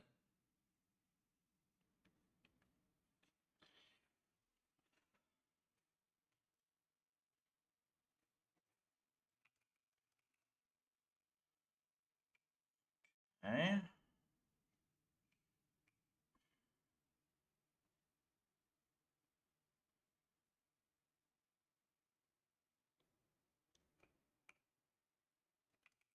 %.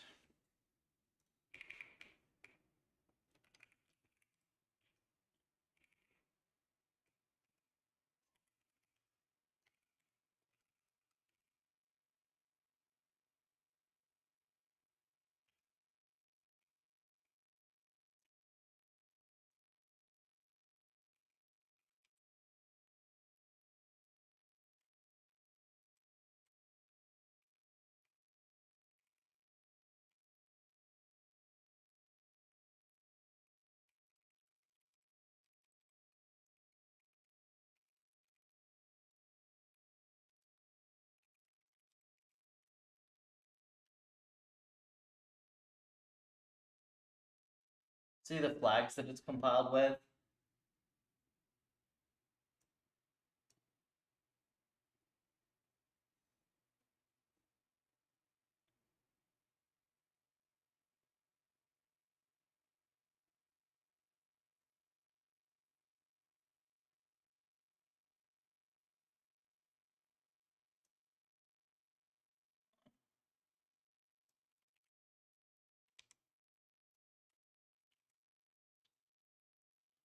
Be a little lazy here.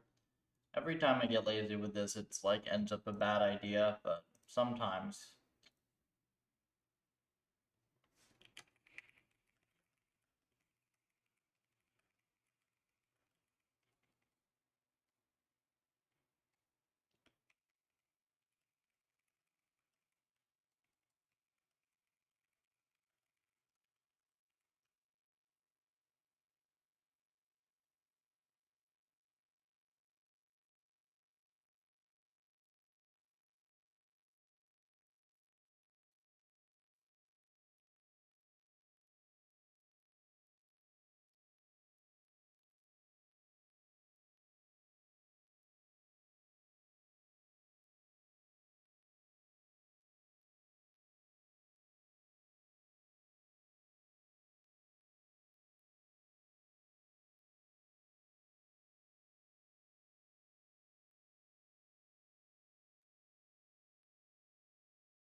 I don't think that there should be like,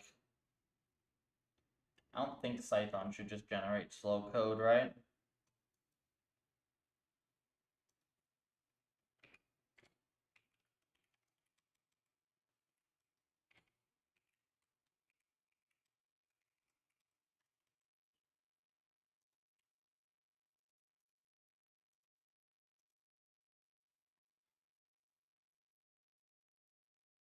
This return, that's fine. Yeah, this whole thing is fine.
considering just writing it in C.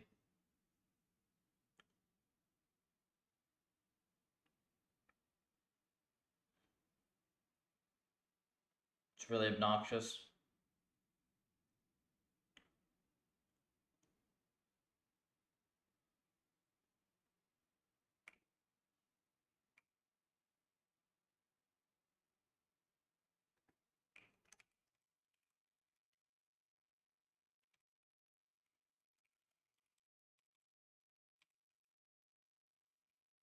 I'm not missing anything obvious, right? Like this is...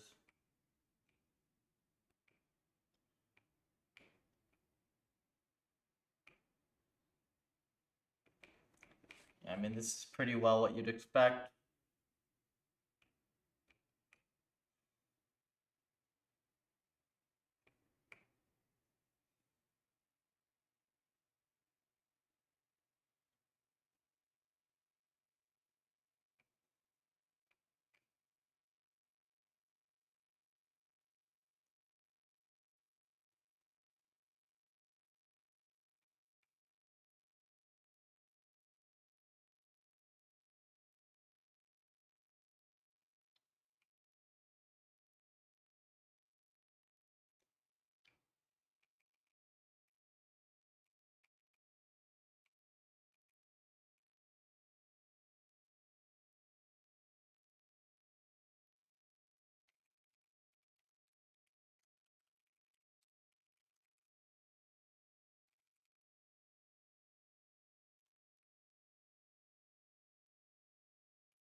I mean, the compiler should be able to do this.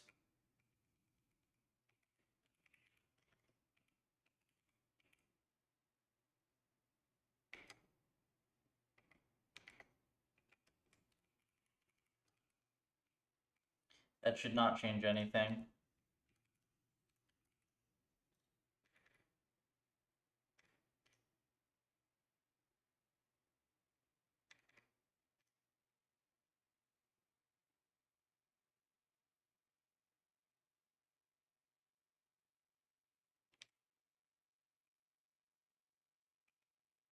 Yeah, I'd rather leave it the way it was.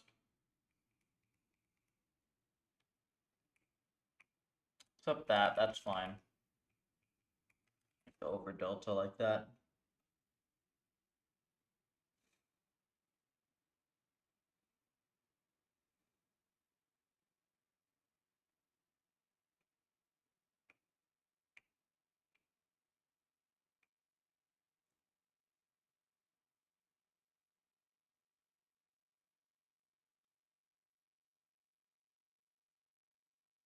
Oh wait, hang on. Maybe I do see something. No. Oh, that's right.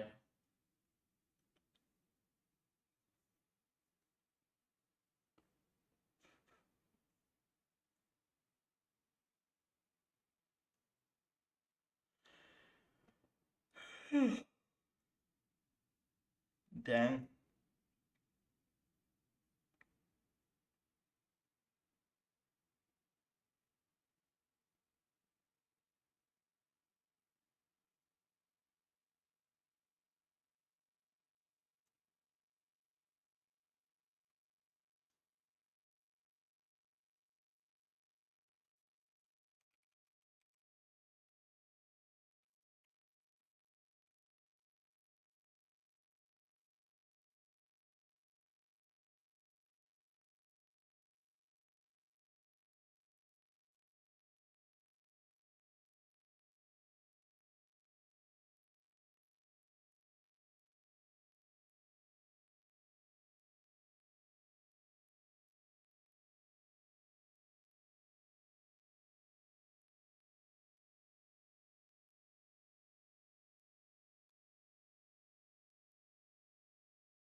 get this to work.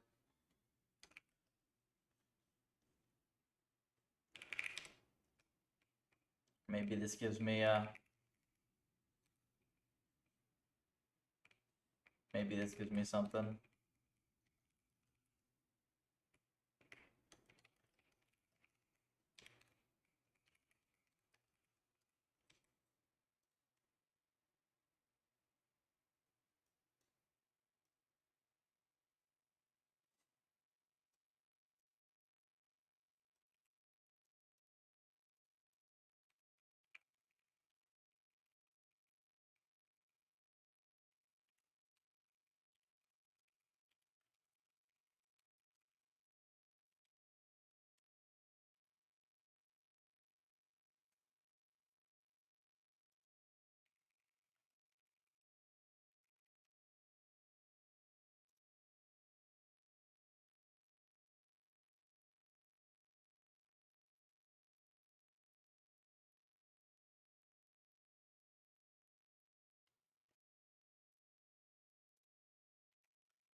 See if this does anything. Oh, I think we also have to recompile the Python. Let's do that as well. Just have to make sure it's changed.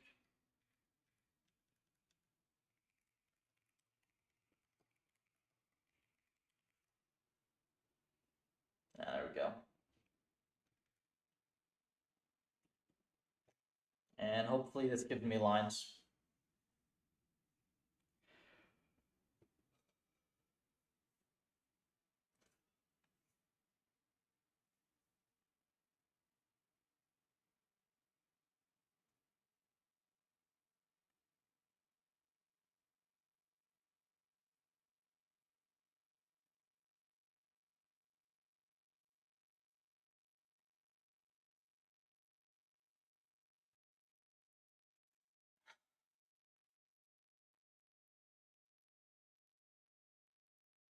That didn't work. It didn't go through the line.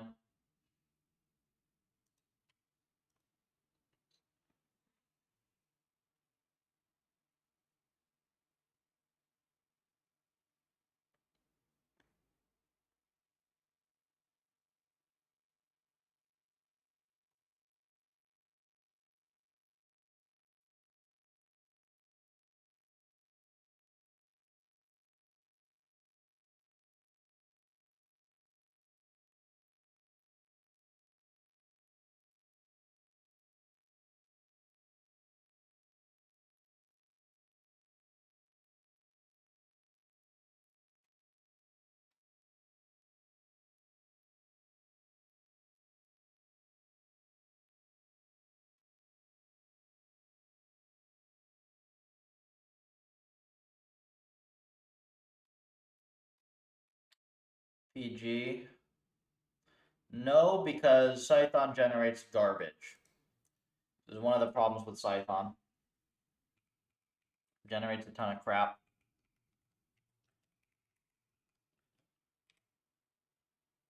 Does Cython have a line trace? I don't think so. I remember doing this before, actually. I just don't remember how. It's been like many months. Here, let me make sure.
Oh, I see.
Do I need to app profile in the Cython? Hang on.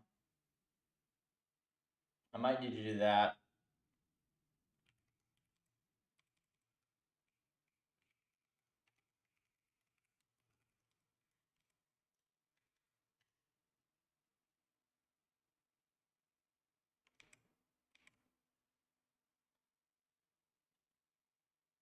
No. You can't do that.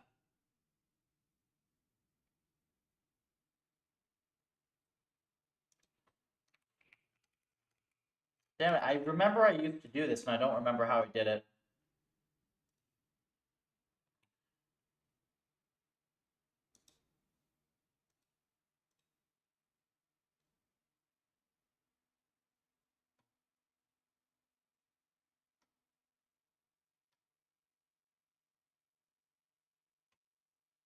Wait, line trace.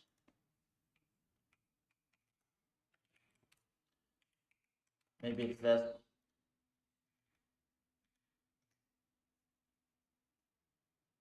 I'll try that.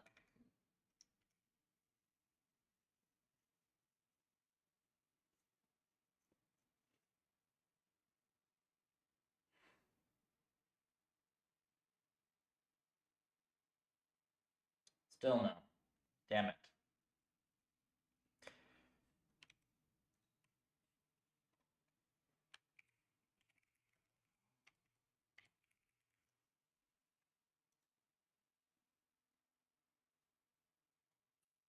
Python.profile, true.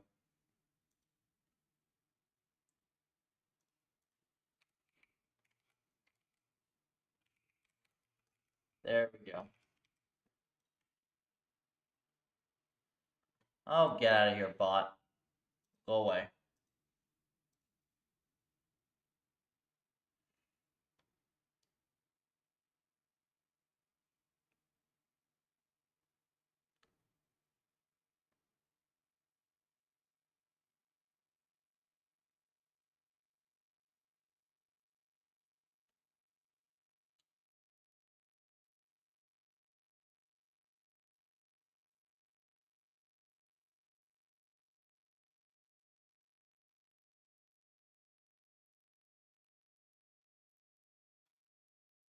So I don't use the line profiler at all. Okay.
Still no, really?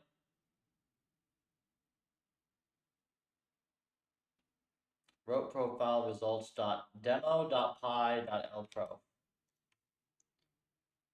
Okay.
Still no.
I really don't remember how the hell they did this.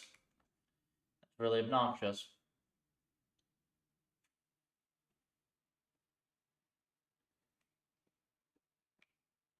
And I don't have any other way of optimizing this.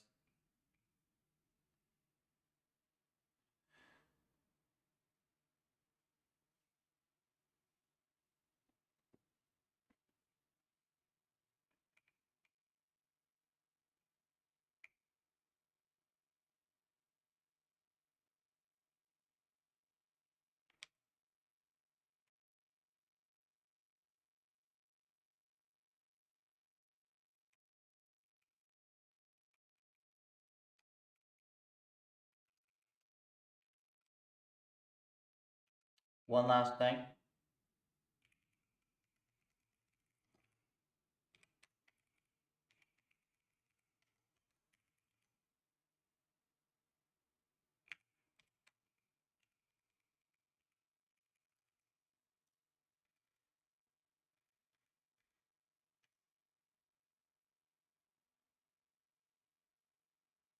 Maybe this is it.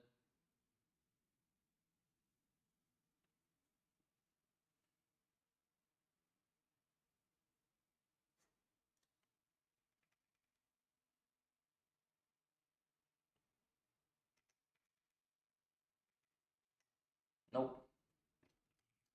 Nothing. Okay. Well, that sucks.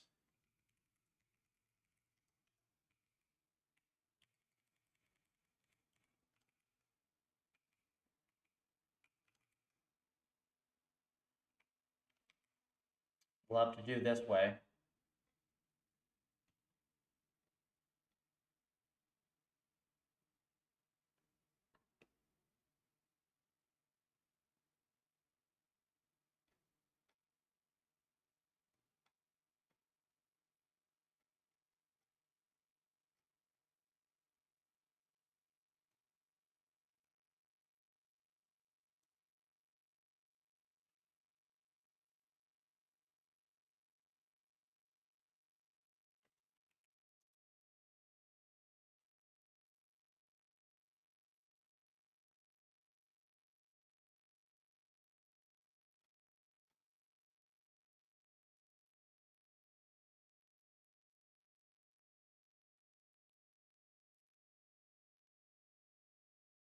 It's bullshit.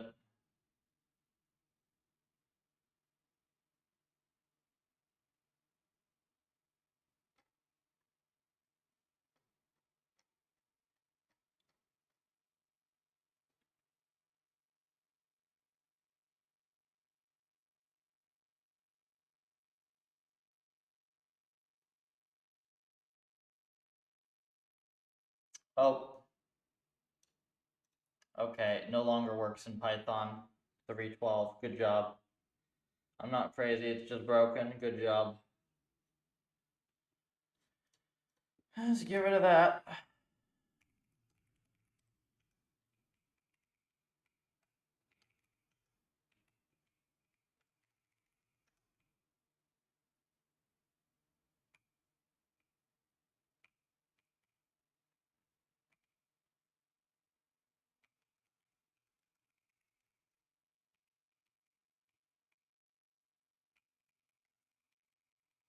For this.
Try some stuff here.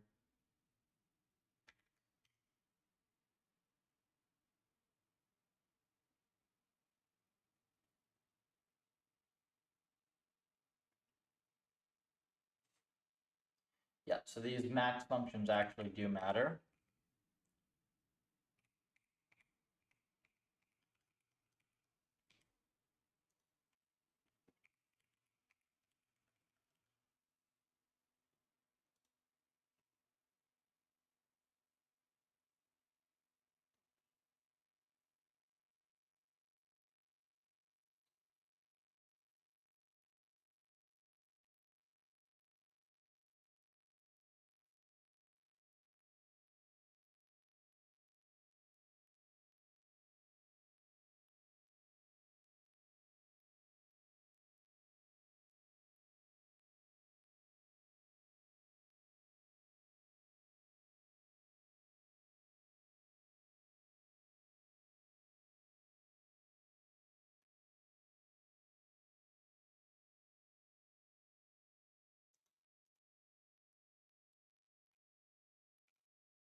I wonder if if else is implemented.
Branch.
See what this compiles to.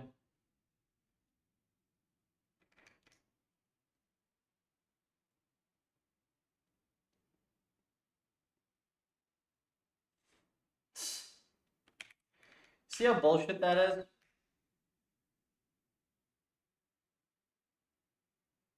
Yeah, that compiles to be way faster. Isn't that funny? So that's half of the compute cost gone from this. Okay, what else have we screwed up? How much is the X?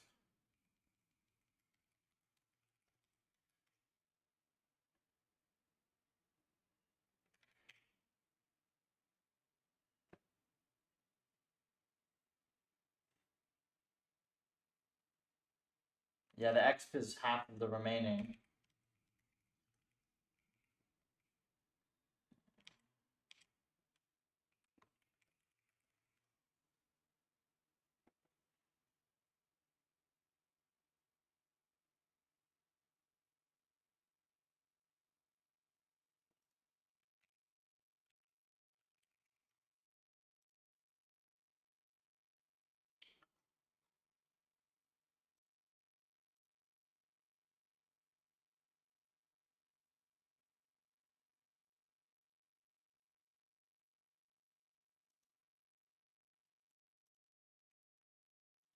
takes a double. Their XF.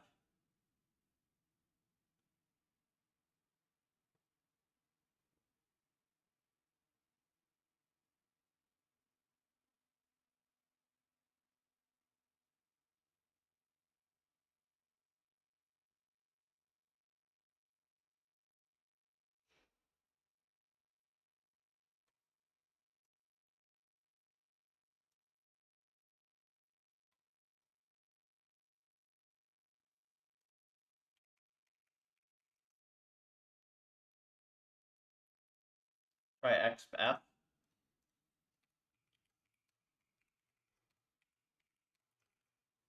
See if there's an XF.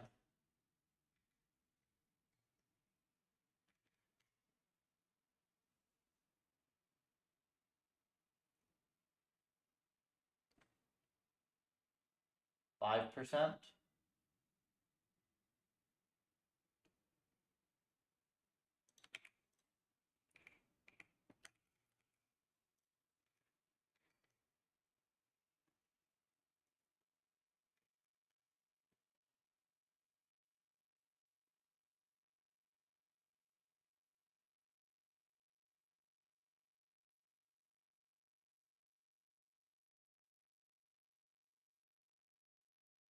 About the same. But it's definitely this because if I comment it entirely, right?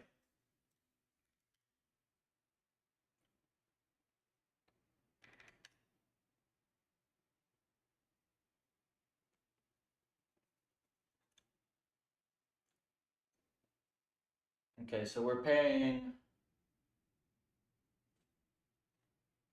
yeah, we're paying quite a lot on this.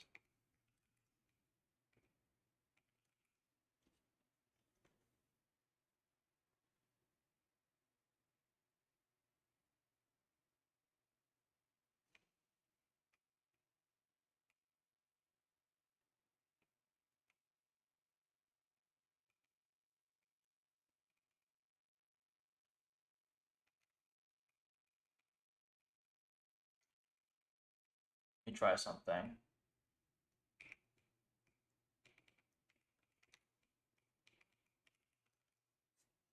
Just try something real quick here, right?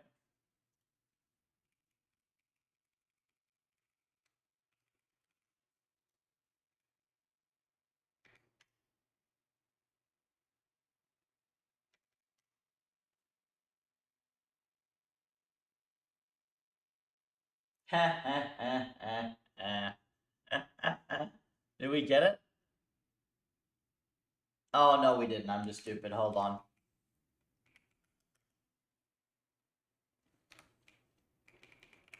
Hang on, I didn't get it. I think I'm just stupid.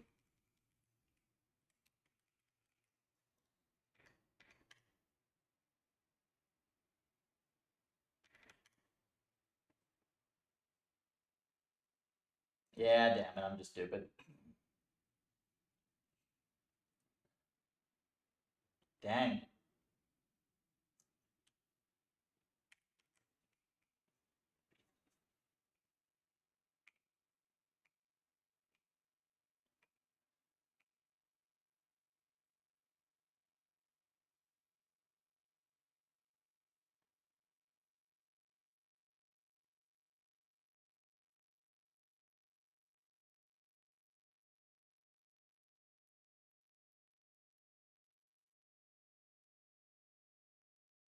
Is there an easy way to vectorize this?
So this is still massively slower than it could be because I'm guessing this isn't doing any SIMD because it's like all these instructions here.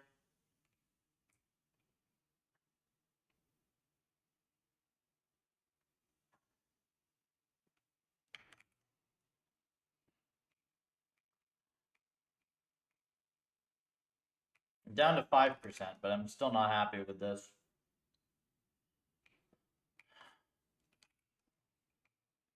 Okay, here's what we're gonna do. We're gonna start, let's get this as a baseline.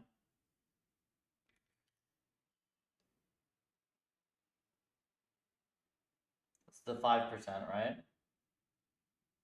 Yeah, about 5%.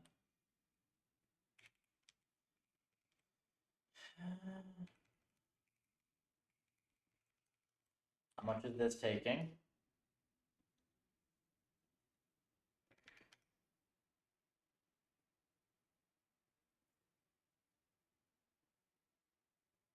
%. So it's not the looping that is slow. And it's not the looping that is slow.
I mean, I could go extreme with this, but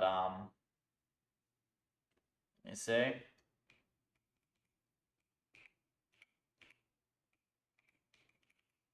I don't think this is gonna help. You can try it though.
You know what actually might make a difference here? Let me. We can actually do some of these as mem sets, I believe. I don't know if it's going to be better in this case, to be honest with you. But we will try something. So t is I plus j.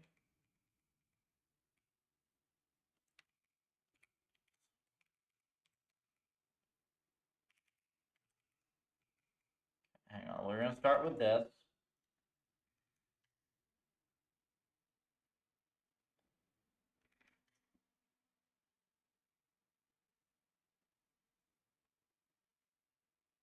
%.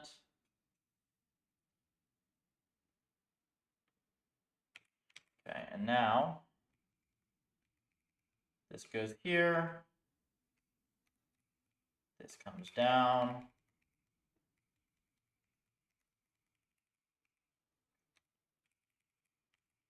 Times I.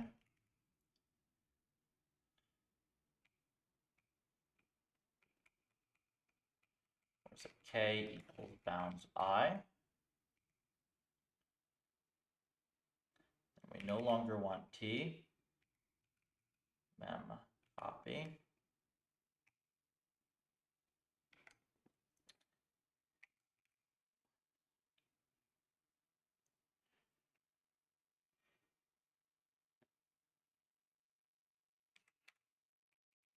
Okay.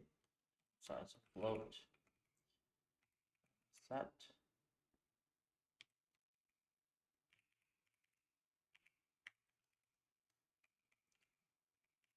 This goes up here.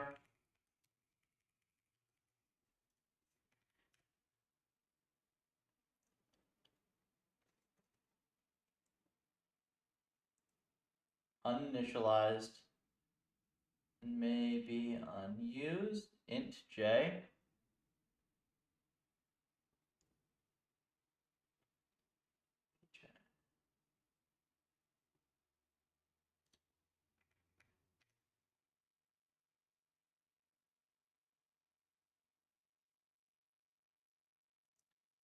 Not any faster. Is it slower?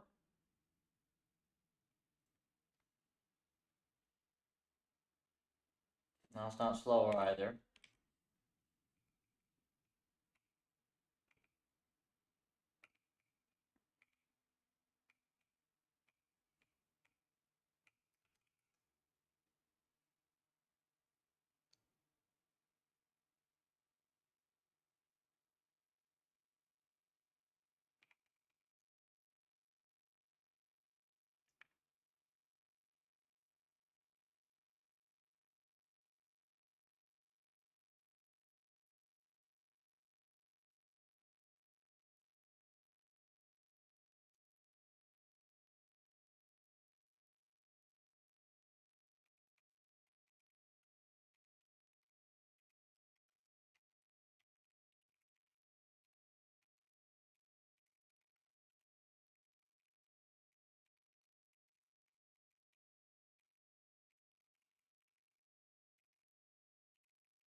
I'm just seeing if anything happens with a SIMD magically.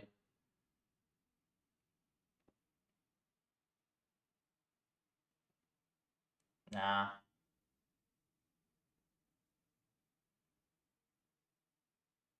Nothing. Yeah, it's slower because we're redoing the loops. Okay. Well, this doesn't help. And go back right up until I did this, I think.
XF is float, right?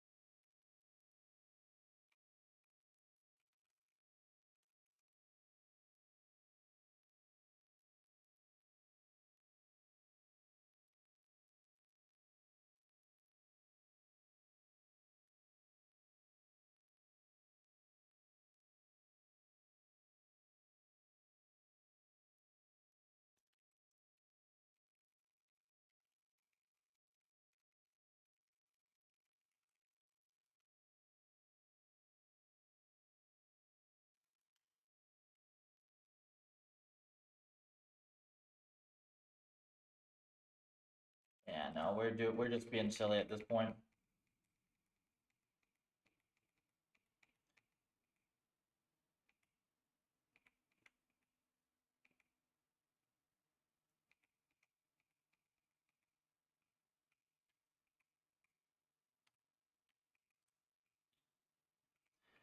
Let's go back to this one.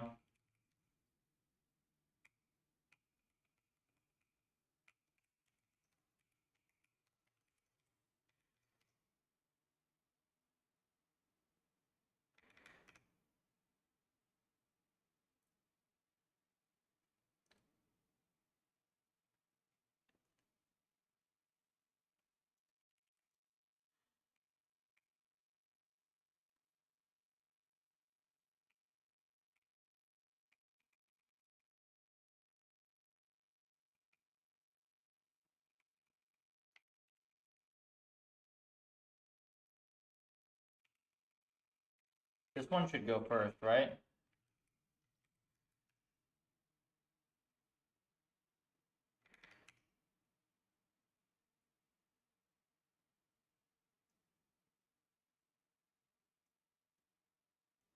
No visible effect.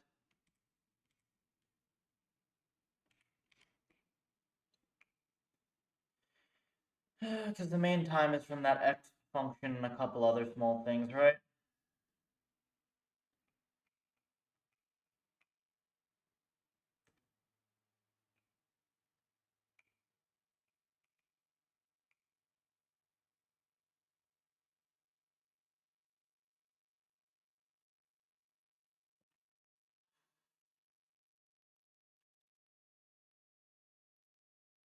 Is there a reason? Hold on, maybe we can be smarter, right? Maybe we can be smarter. Is there a reason to do this on the CPU? Why do we need log standard deviation? Maybe we can be smarter that way.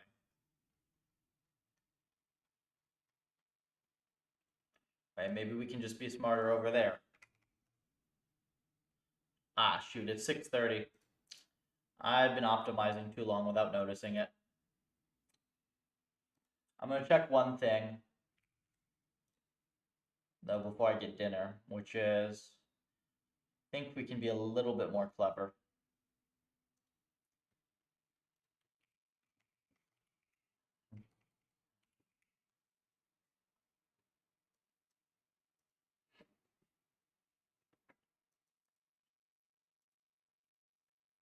Where do we use log standard deviation?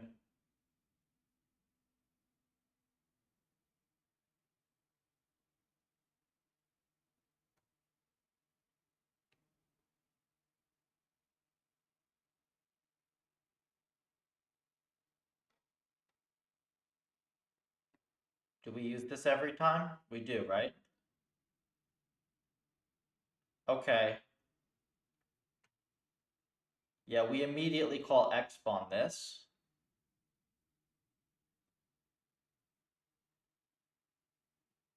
So we'll just have the network return standard deviation instead of log standard deviation, right?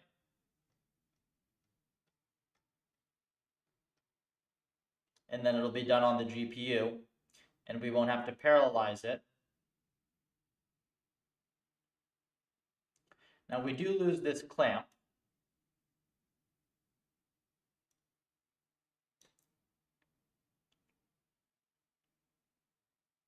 But we can do the clamp on the GPU as well. Yeah, we'll do that, and that actually will save quite a lot.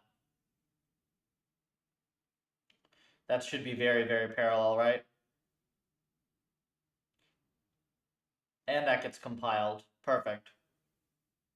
So that will save us this line. Oh, and then I think max and min should get SIMD'd as a result, maybe.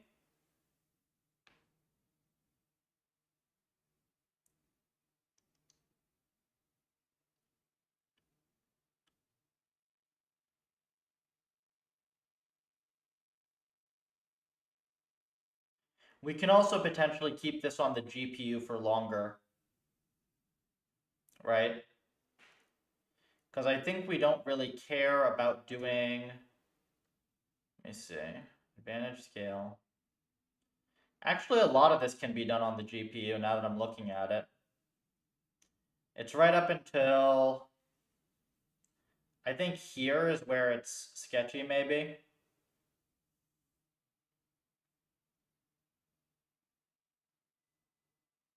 Yeah, okay, so we'll play with that after. Because I think we're kind of at the limits of what we can optimize in the C. We're still leaking 5% perf. I do not like that. They should not leak any perf. And then after that, we still have to update this other function down here.